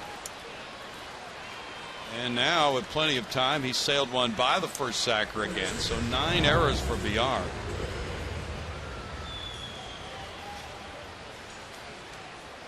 Just not finishing the throw. You see the ball sailing. When it goes to that glove side of Chris Carter up the line, it tells you that the fielder is getting a little bit on the side of it, and it creates that running action like that. That's 5 errors at shortstop for Villar and 4 at third base. Gordon Beckham's the batter. There's a strike to Beckham. Last night, Villar was playing third base when he made the 2 errors. One of those could have been attributed to Carter, who got his mitt on the ball, but it was charged instead to Villar. There's a line shot, and he gloves it. Ow! And the throw to first is wide again, and Carter saves another throwing error. He really had to come off the base toward the plate and jump high, or that one would have gone out of play. 1 out. It's not too often to get a chance to redeem yourself, but right here, Beckham's been swinging a hot bat for the White Sox. That was a heck of a play by Villar to lay out, make sure he catches that line drive. But see how that right hand gets in the dirt? Immediately to the ball. That's what creates sometimes a tough grip and that ball taken off. But Chris Carter saved his life. Now it's Tyler Flowers batting. He has an RBI single in 2 trips. There's strike 1. Tony Sipp has been warming up for Houston. With Hernandez pitching, and those youngsters pitching for the Astros Foundation. Think any scouts are down there watching these kids? Oh! Yeah. He caught the catcher's mask, didn't he? Man, gotta work on that location, son.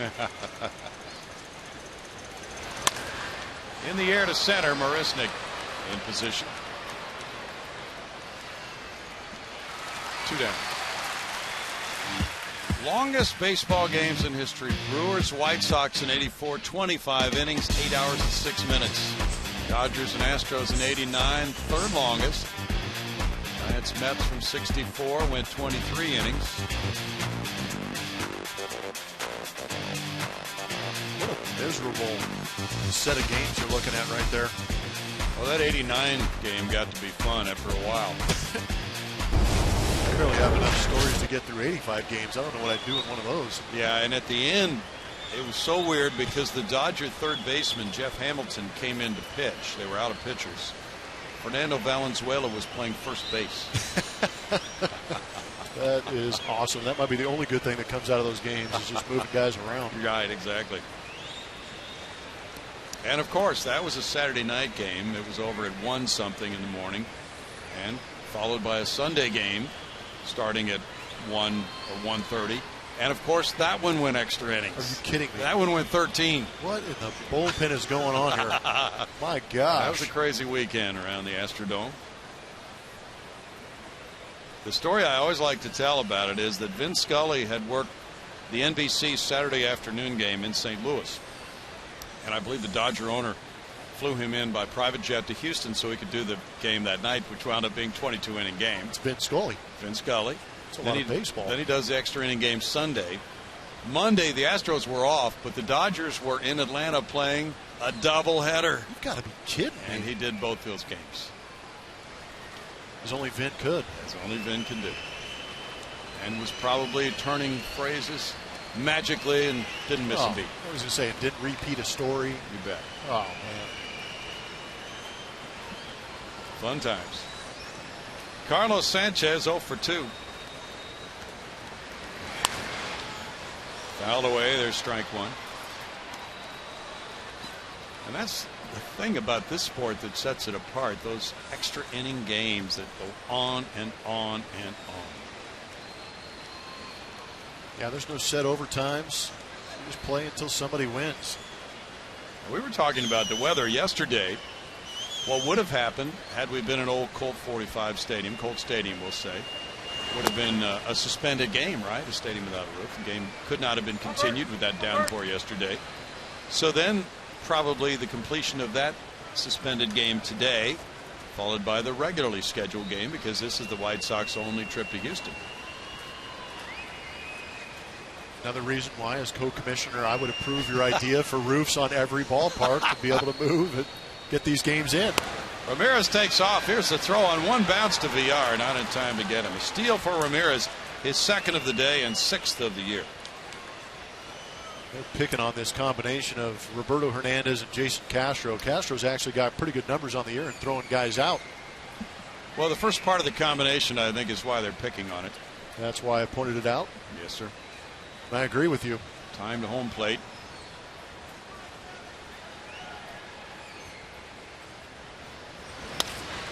Under up the middle, and this will get by a diving VR into center field. Here's Marisnick. Marisnick throwing to the plate, and not in time. Ramirez scoring to make it 5-0. And that allows Sanchez to get into second base after his RBI single. That's his third run batted in. Throw was not close to home. Otherwise, it's out number 3.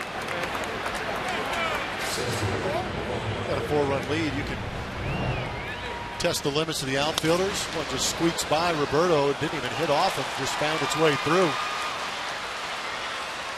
And if that throws on line, that's a heck of a lot closer play at home plate. Yes, it is. That'll be it for Hernandez. Tony Sipp comes in from the bullpen with the score 5-0 White Sox. We'll be right back.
Coming up in just a moment, but every Wednesday night home game is $1 Hot Dog Wednesday, presented by Nolan Ryan Beef.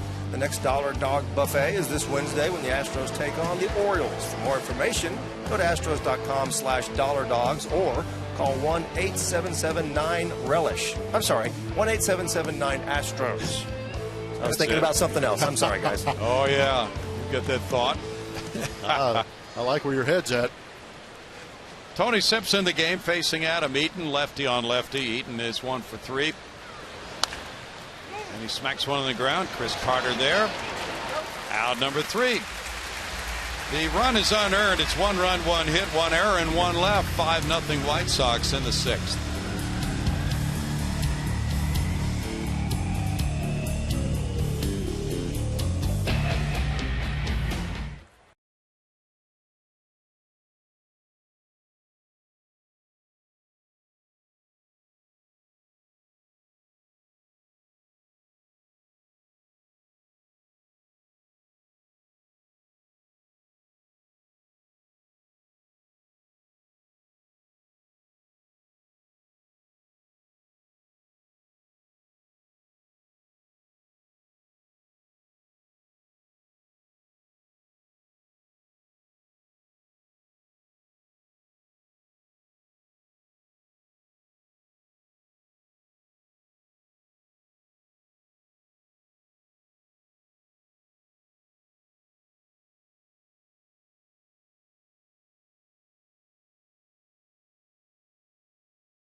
Completed, but Orbit is oblivious to all of that. It's all about Orbit's birthday today. He's big time around here. Is that a Kubota tractor transporting him around the field? Oh, you better believe it. That was the gift they gave him today. You're kidding. He's 802 in alien years. Jose Altuve leads it off, showing butt, and he takes strike one. 5-8-0 for the Sox, 0-6-1 for the Astros. Chicago's left 5. Houston has stranded 4. Roberto Hernandez in 5 2/3 innings allowed 8 hits, 5 runs, 4 of them earned. He walked 1 and fanned 2. He threw 95 pitches, 65 for strikes. That's a strike to Altuve. And it's 0-2 for John Danks. Yeah, the only 3 players from the 2012 team, Jose Altuve, Jason Castro, and Marwin Gonzalez. Ground ball foul. And Jeff Luhnow in spring training, when the team had a meeting, got everybody together and asked those 3 players to stand. They're the only 3 remaining from spring training in 2012, Jeff Luhnow's first year as GM. And they've weathered back-to-back 100-loss seasons and 92 more losses last year. But they're 31-19. They've got to be enjoying every minute of this. You know that. Tucker and Gaddis to follow in the Astros 6th. That's a shot into left field. Sounded funny coming off the bat. He got a great result on the 0-2 pitch, and he's 1 for 3 now. Yeah, it was kind of a funky noise, and you usually hear that when you only have one hand on the bat. You kind of get it off the end of the bat. It vibrates through that bat.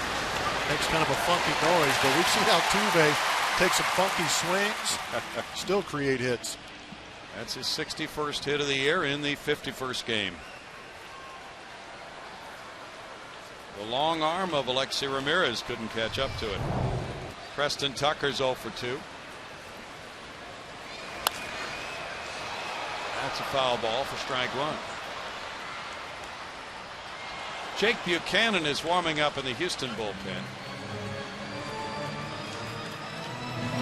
Good spot, I think, for Tony Sipp. Came in and got that final out of the inning. That's probably all that he'll be doing today. We'll have to wait and see. Maybe not. At any rate, Buchanan's warming up now. Tony had given up runs in each of his last 3 outings. No balls, 2 strikes. Brett Oberholzer goes tomorrow night, and he threw in the mid-80s in terms of pitches thrown in his AAA start last time around.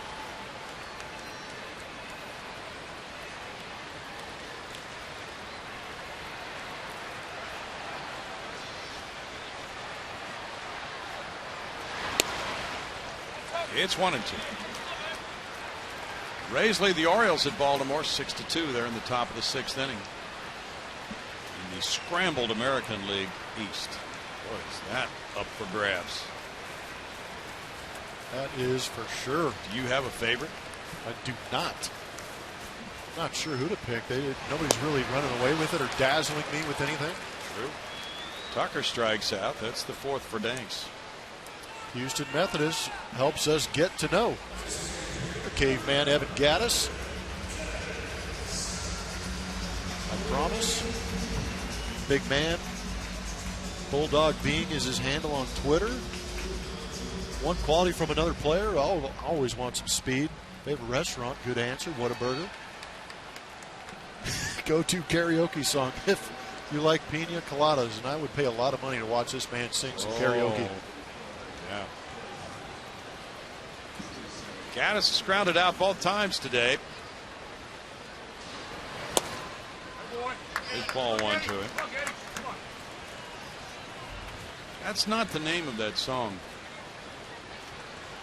That's the top line that's repeated over and over, but that's not the name of the song. Do you know the name of the song? I have no idea. Escape. What? Yep. I like pina coladas better. Bouncer left side. Beckham on to second base. Here's the turn by Sanchez, and that is a slick double play. to end the 6th inning with no runs a hit, nobody left. 5-0 White Sox.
Some statistics on Jake Buchanan.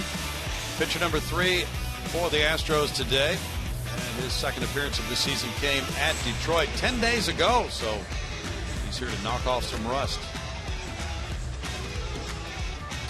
Good time to do it. Get some work in. See some pretty good numbers at the outset. But yeah, it hasn't been relied on because that Astros starting rotation has been going deep into ball games. Hasn't allowed the quote-unquote long man for the Houston Astros to get into the game and see much action.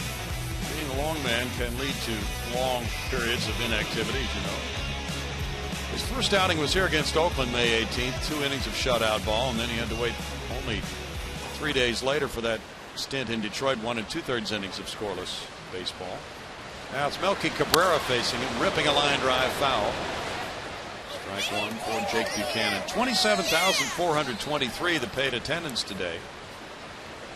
Yesterday afternoon's crowd was 29,720. That was the second largest for the Astros, the largest since opening day this year. Altuve to his left. Flips to Carter. There's one out. Tony Sipp retired, the only man he faced on a ground out. Adam Eaton. Adam LaRoche will follow. He's 0 for 2 with a walk and a run scored. The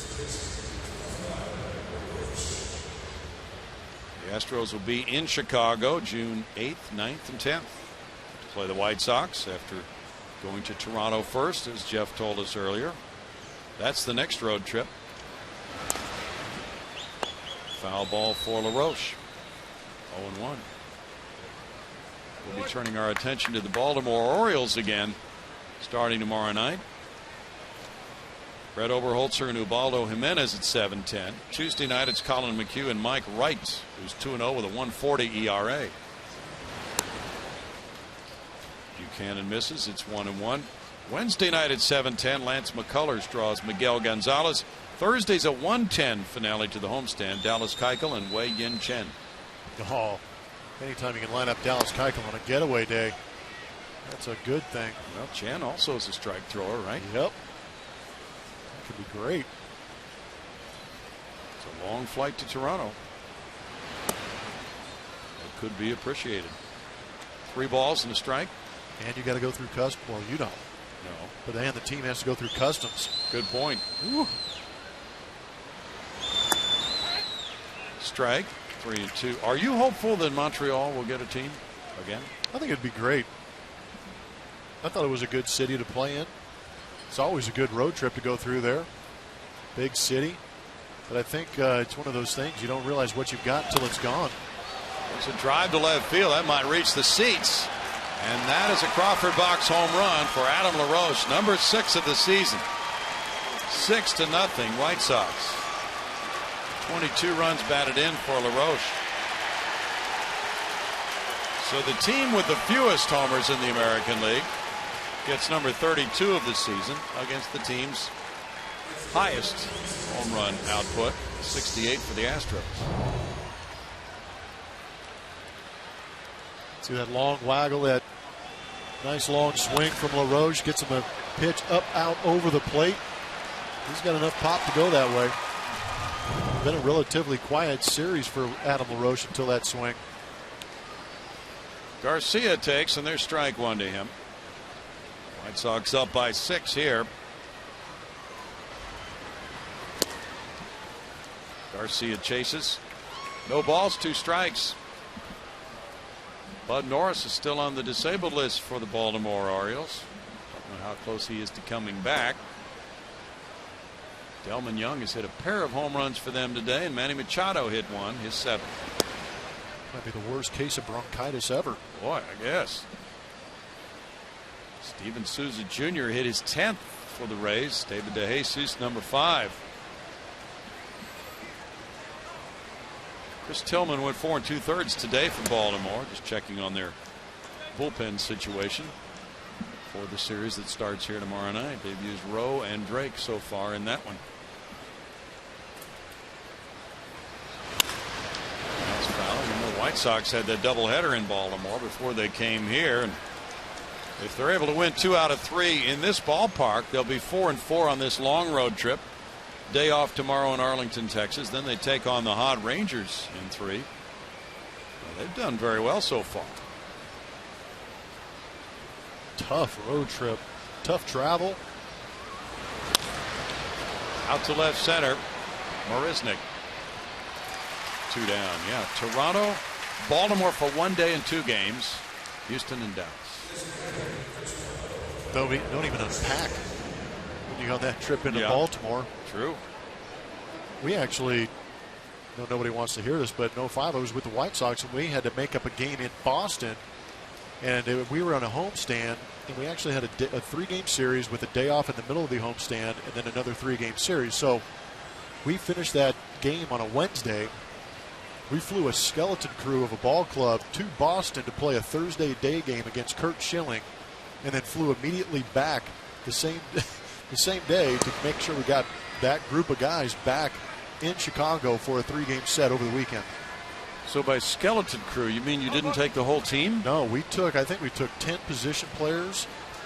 So we had 9 that were on the field because we had a DH, obviously, in the American League. We had 1 extra guy, and then we brought a minimal guys in the bullpen. Wow. Altuve, good play to his left for out number 3. LaRoche's home run makes it 6-0 White Sox. Let's join in the singing of God Bless America.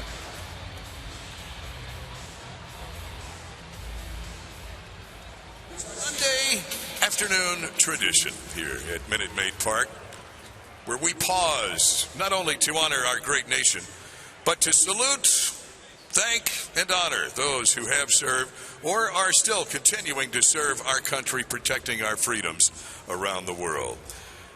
We ask that you please rise and join in Nicholas Connors as he leads us with the singing of God Bless America.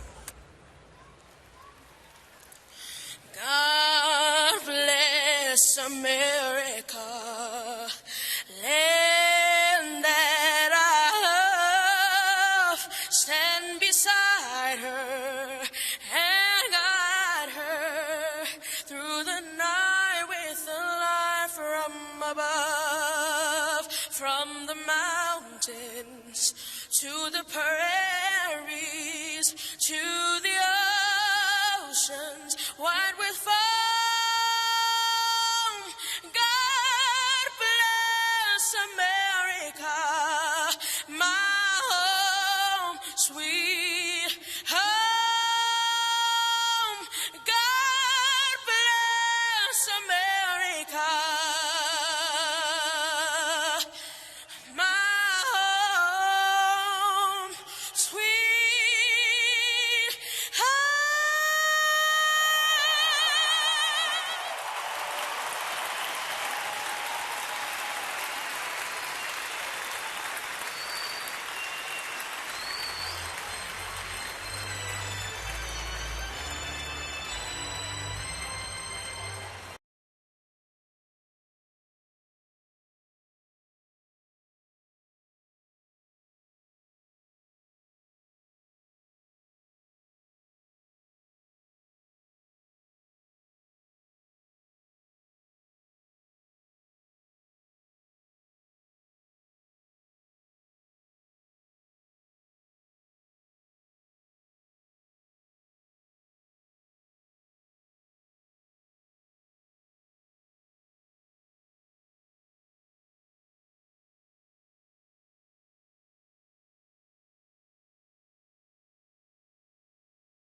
the 7th. You can follow the Astros all season with MLB.com at Bat, the #1 app for live baseball. At Bat is up to the moment, at any moment, with in-game highlights, live look-ins, replay reviews, radio broadcasts, StatCast, and more. Get MLB.com at Bat for your smartphone or tablet. Chris Carter coming up now, and A.J. Hinch was talking about Carter before the game, that he likes some of the at-bats he's getting from Carter recently. Of course, Chris has a 7-game hitting streak going, during which he is hitting .360. He's also recorded an RBI in 5 straight games. So you can't just, with this guy, Hinch says you can't just focus on the batting average or the strikeout numbers. They count on him to produce runs, and lately he's been doing that, Brownie.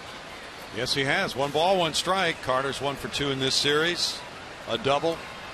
1 for 2 today, rather. 4 for 9 in this series. And he grounds that one foul. And the Astros trying to avoid losing back-to-back series for the first time this year. They dropped 2 of 3 in Baltimore. And this is the deciding game of this 3-game set. Valbuena and Villar to follow Carter here in the 7th. Chris takes a look at it. It's 2 balls, 2 strikes for John Danks. He's bearing down, trying to get win number 3 of the season. And this is his best ever start against the Astros in his 5th try. He gets Carter on strikes. That's strikeout number 5 for Danks.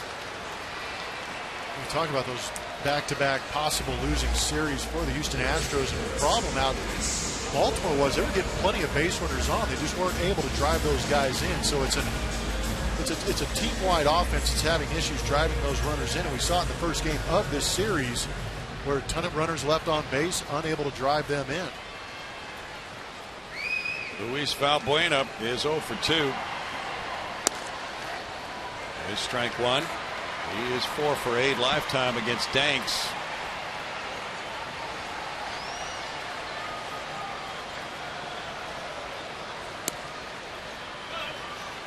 One ball, 1 strike.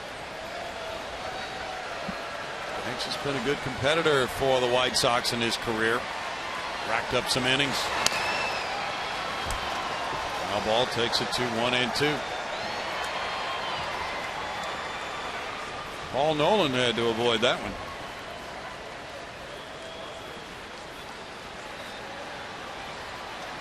Rockies 4, Phillies 1, top of the 9th inning. Now 2 balls, 2 strikes. Jordan Lyles started that game for Colorado, lasted an inning and a third, giving up 2 hits and 1 run. In the air, and Alexi Ramirez points it out to Cabrera. 2 outs. Let's see what's going on with hot hitters and guys who aren't doing so well.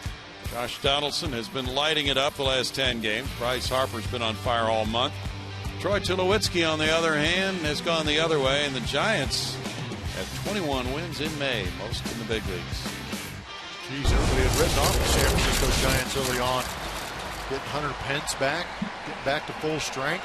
Still waiting on Matt Cain to get in that rotation, but playing good baseball. Jonathan Villar has a triple in 2 at-bats. He was robbed by a play from Gordon Beckham at 3rd earlier. They strike 1.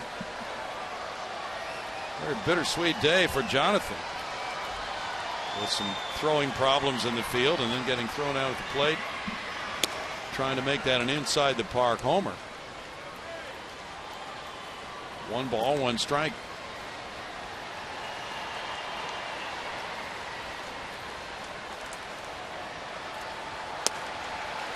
It's 1-2.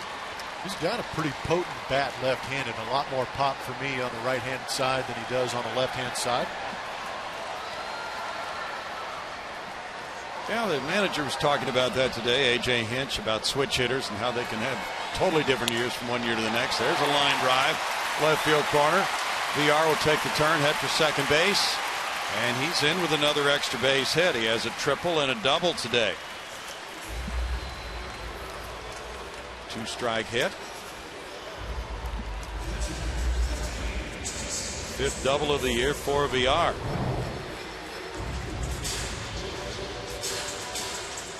Hanging change up. Danks didn't like the location on that one. Villar appreciated it. See a pitch up out over the plate. a couple inches off that outside corner, thrown at that speed, as a hitter, you're able to get around it. Hit number 8 for the Astros. The White Sox have 9 hits. Jason Castro's 1 for 2.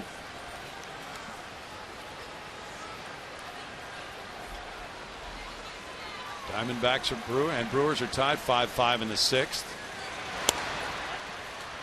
Here's strike 1. Chris Davis, Brewers outfielder, is going to have knee surgery.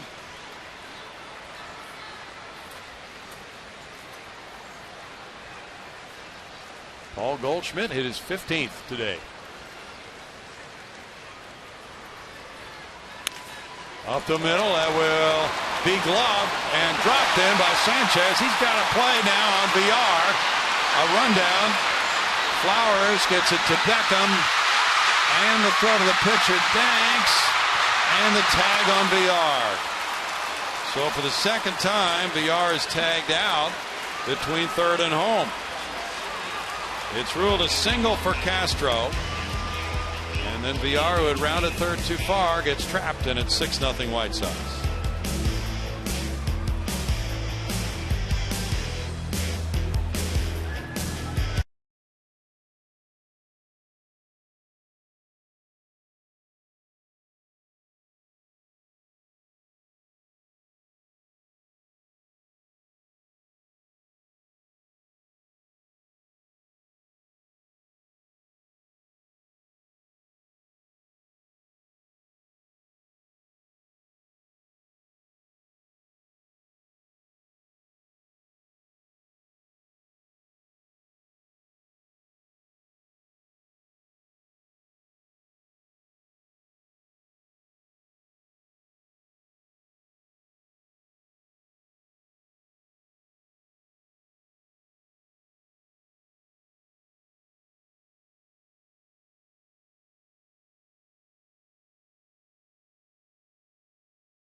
Tough day for the Houston Astros offense. Bases are juiced.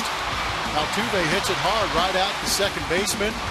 Tough throwable play turned by Alexi Ramirez, who gets picked up by his first baseman, Adam LaRoche. Upon review, he had stayed on. Stifles that rally, and then Jonathan VR with a rocket up the middle. This ball trailing up Taos Hill. VR on his horse, trying to get around. Gary Pettis sent him home, and he's out by plenty. So some missed opportunities by those Houston Astros. Just saw one to end that last half inning with Jonathan VR again on that base pass, but the offense sputtering a little bit with base runners on. 6-0 White Sox. Jake Buchanan on the mound. Alexa Ramirez in the box as the 8th inning begins. Ramirez 0 for 3 with an RBI. Puts one in the air. Jake Marisnick back in right center field. One pitch, one out here in the 8th for Buchanan, who's pitcher number 3 for the Astros. Michael Feliz is warming up. It appears that he will be making his major league debut in the 9th inning. Attaboy. There's the youngster.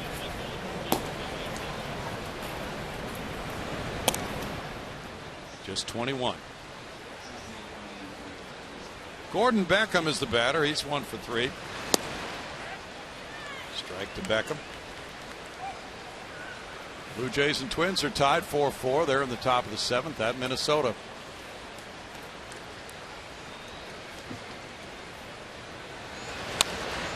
Ricky Nolasco lasted 1 inning as the Twins starter. No balls, 2 strikes. Paul Goldschmidt, who's homered today, hit 2 last night for Arizona. Both off Kyle Loesch in consecutive innings, the 3rd and 4th innings. Under goes foul, and it stays 0-2.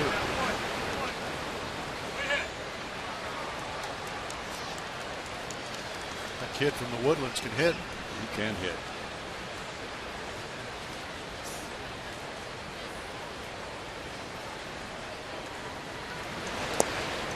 In the dirt, 1-2. Cardinals 2, Dodgers 1. They're in the bottom of the 8th at St. Louis. Johnny Peralta hit his 8th home run. Jock Peterson, number 13. Quite possibly the Rookie of the Year in the National League.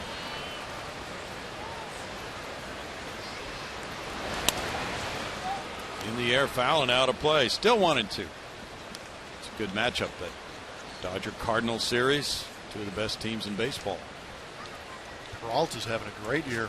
Sure is. Highly productive shortstop. Dodgers lead over the Giants is just a half game now. The Cardinals lead 6 games ahead of Chicago and Pittsburgh. Valbuena charging, throws on the run to Carter. 2 outs. Tyler Flowers will bat. Flowers is 1 for 3, an RBI single in the 2nd. Some high expectations for the Padres out west. Yeah. With all the additions they made. They're not living up. They're 6.5 games out, 24-27 right now, after spending a whole lot of money on that team. James Shields is doing his part. Cashner's got that great ERA, but not the record to back it up. Sharply hit ball, Altuve over to Carter. That ends the top of the 8th inning. It's an 8-pitch frame for Buchanan. The Astros come up trailing 6-0.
Our TXU Energy Power player is George Springer. Not much going on with the offense today, so we're going to highlight this young man who has some amazing tools. The power is in that bat. It's in that body. Very selective hitter at home plate. Knows the strike zone quite well. If he gets one to handle, he drives it. He can also take it out there on the defensive side, using those wheels and that glove to save his pitchers. Unfortunately lost that battle against the wall, but still made an unbelievable play going back and laying it all out on the line.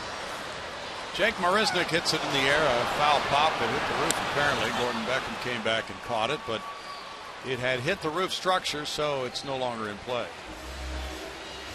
Great play, though. Yeah. Daniel Webb is warming up for the White Sox. If it hits the roof structure above fair territory, it is in play. You remember the Atlanta Braves came through and Chipper Jones hit one up there, and I came charging in, calling it, and it never came down. It stuck in the roof. It stuck? Yeah. It was crazy. 0-2. These little baskets like little crow's nests up there, and it just, I got it. And nothing came down. Oh, nobody got it. Marisnik's down on strikes. Punch out number 6 for Danks. He has scattered 9 hits. This is the longest start for him this season, 7 1/3. He had gone 7 innings twice. George Springer is 1 for 3. There have been 2 double plays. And with the out at the plate on VR in the 5th inning, and then VR being thrown out in a rundown in the 7th inning, the Astros have lost a couple of runners that way. Bottom line shows some improvement for George Springer. I think a lot of that pitch selection leads to that line drive percentage coming up.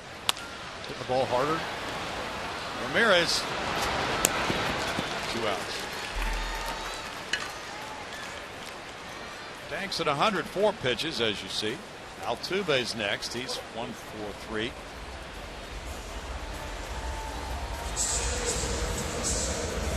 Jose singled in the 6th inning.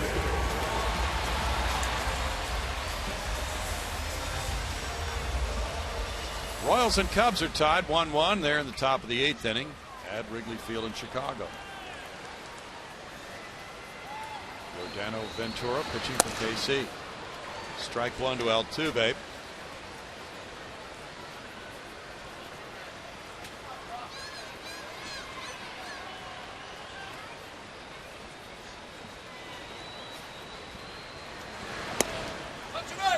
It's a 1-ball, 1-strike count.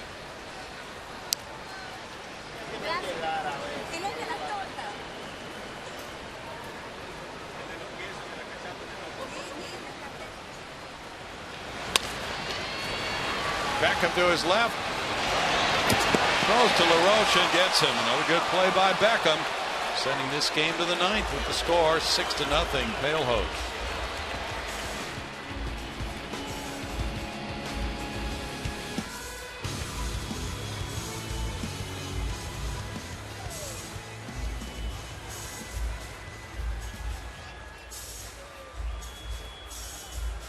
Yeah, what?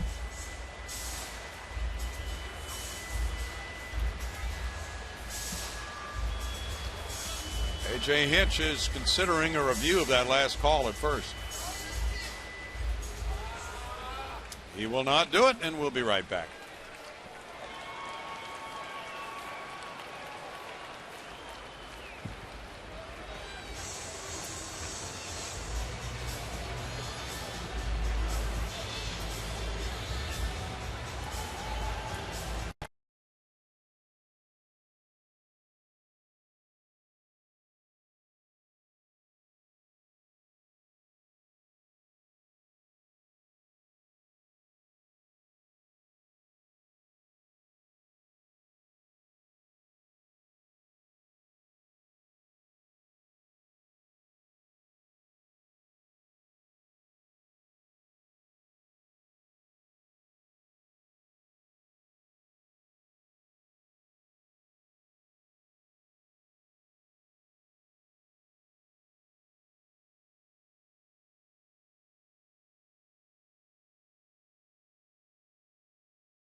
One-year-old right-hander Michael Feliz, listed at 6'4", from the Dominican Republic, signed in 2010 as an undrafted free agent. He's made a meteoric rise. He's the Astros' number 5 prospect. Throws in the high 90s at A and AA, 1-1 with a 4.41 ERA, 12 walks and 33 strikeouts. He had only 1 game at AA, allowed a solo homer to the first batter he faced before retiring the next 12 in a row. With no walks and 7 strikeouts. See, this is where I think it might be the one time to be fun is to be a catcher. To catch these guys in their major league debuts, have the guy coming up to the dish and go, man, have you seen the scouting report on this guy? He throws 100 miles an hour and he walked 42 in the minor leagues. Carlos Sanchez takes strike one. At 94, his first major league pitch is a good one. Sanchez is 1 for 3, singled in a 6th inning run.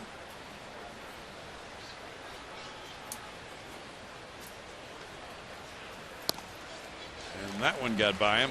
No balls, 2 strikes. Phillies last year pitched at Quad Cities, and he was a starter, striking out 111 in 102 innings.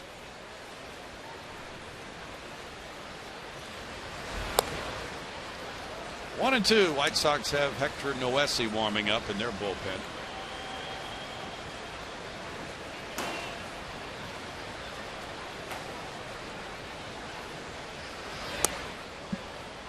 Two balls, 2 strikes.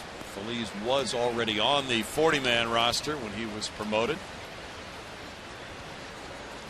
Started the year in Lancaster. 3 balls, 2 strikes now after being 0-2 on Sanchez. Just slow down a little bit, relax, enjoy the moment a little bit. It's a good live arm. That backs up Tucker way back in left field. He's out of room. He's at the wall. That caroms off the wall back toward the infield. And it's a leadoff double for Sanchez. 3rd double of the year for him.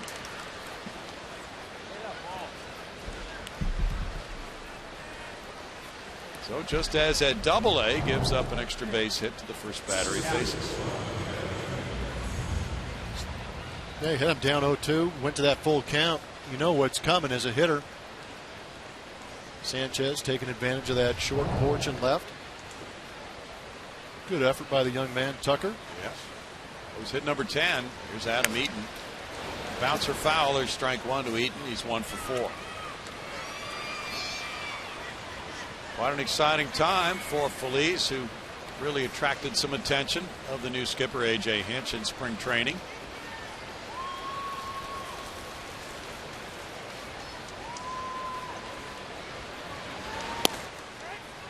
That's in for a strike. No balls, 2 strikes. Changed up on that one at 83. It's good to see. Usually those kids come up throwing flames, especially as young as Michael Feliz is. Tough to command the secondary pitches. That one looked pretty good. Punched up the middle and line to VR. 1 out. A.J. Hinch has been waiting for a situation like this one for Feliz to make his debut. He did not want to use him in the extra inning game. The White Sox won it Friday night in the 11th. 6-3. Didn't want to bring him into a tight situation like that.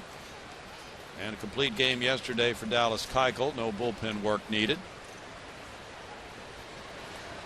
Melky Cabrera is 1 for 4, a double. There's strike 1. Jake Buchanan in 2 innings allowed 1 hit, 1 run with no walks, no strikeouts. Feliz, pitcher number 4 of the day. He could be headed back soon as tomorrow to Double-A to make room for Brett Oberholzer, tomorrow night's starter, who's coming off the disabled list. 1-1. And as much as managers want to put guys in positions to succeed, sometimes you want to put them in positions where they won't implode. This is one of those spots. There's no pressure on the young man. Go out there and throw strikes and show him what you've got. Marisnik goes back in center field, gets under it. Here's the tag at second. He fires in toward third base. And that's out number 2. MLB.TV Premium, the #1 live streaming sports service, is celebrating 13 years. Watch every out-of-market game live or on demand in True HD on over 400 devices. Real-time highlights, live look-ins, pitch tracking, and more. Blackout and other restrictions apply. Visit MLB.TV for details.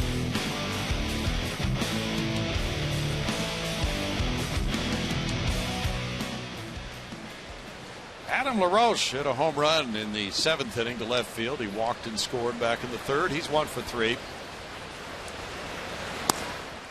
Ball 1 to him. Boston and Texas are tied 2-2. They're in the bottom of the 4th at Texas. Chichi Gonzalez made his major league debut for the Rangers, and that went very well. It's 1-1. They've won 8 of their last 10. Joe Kelly's on the mound today for Boston against Wandy Rodriguez. LaRoche stopped the bat, and that makes it a 2-ball, 1-strike count.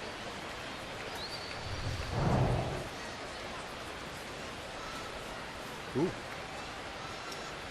High strike zone not being called. He's right around the catcher's mask, right? Foul back, 2-2. Well, the pace of play has picked up this year. I agree. I think it's been a good thing. I mean, there's always going to be room for improvement, but I think for the minor adjustments they have made, it's gone pretty good. Games have been cut, what, about 8 minutes on average? Yeah, just ask Bryce Harper. Yeah, right. Struck him out. Very nice major league debut for Phillies. A leadoff double, but no problem. No runs a hit, and the man stranded at third. 6-0. Astros come up in the bottom of the 9th.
Baseball on Root Sports is presented by Southwest Airlines. Book your low fare now at southwest.com. 6-0. The White Sox lead the Astros. Chicago trying to take 2 of 3 from this weekend series. And John Danks is on the mound bidding for a shutout win. Preston Tucker leads it off in the home 9th inning. He's 0 for 3. Gaddis and Carter to follow. Danks has scattered 9 hits. He retired the first 7 batters. There is strike 1. His last complete game shutout at Seattle, August 27th, 2011.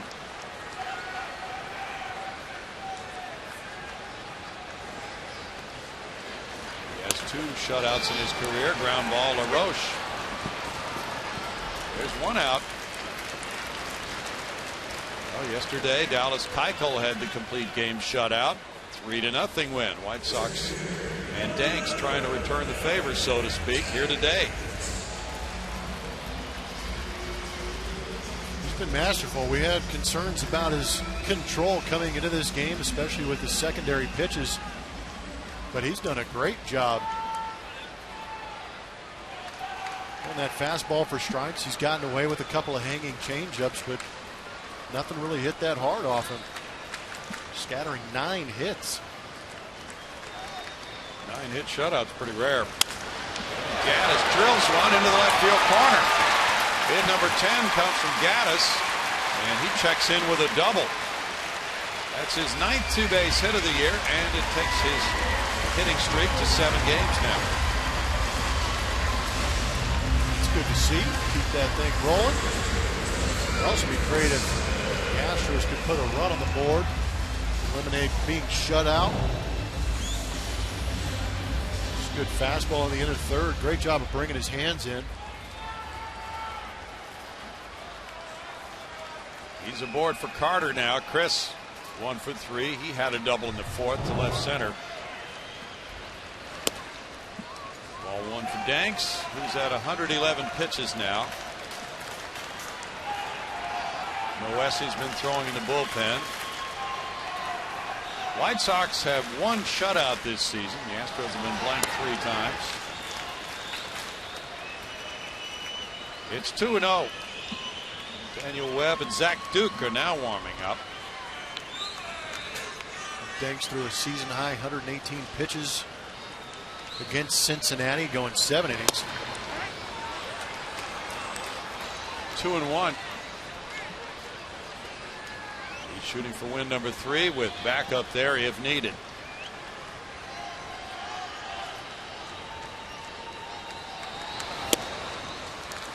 Two balls, 2 strikes.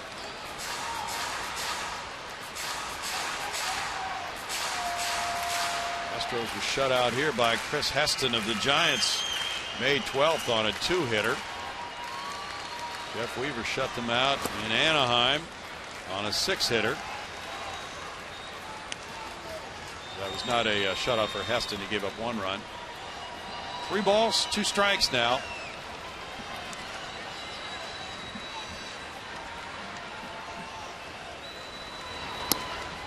Carter takes a walk.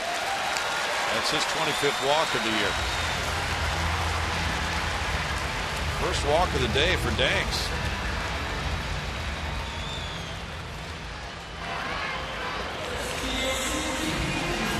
Valbuena comes up 0 for 3 in this game.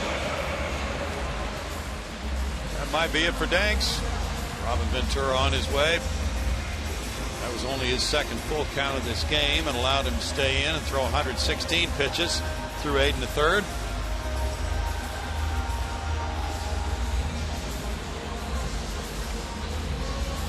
Robin's going to give him a chance to stay in and complete it.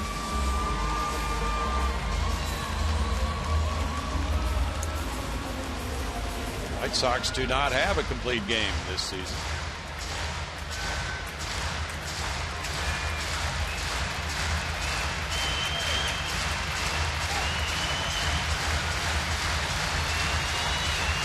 Now Valbuena settles in.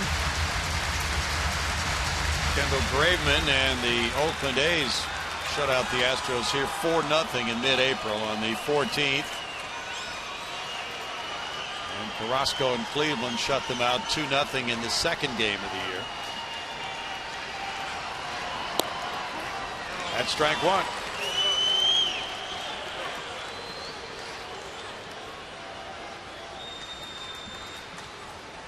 It's an interesting number. We talk about hitting with runners in scoring position all the time. Today, Astros are 2 for 5, no runs on the board. There's Sanchez with the tag on Carter, and he throws to first. Double play to end it. So Danks apparently assured his manager that he could get these final outs, and he needed only that 1 pitch to do it on Valbuena on the 0-1 count. Complete game shutout for Danks and a 6-0 win for the White Sox. They take 2 of 3 in the series.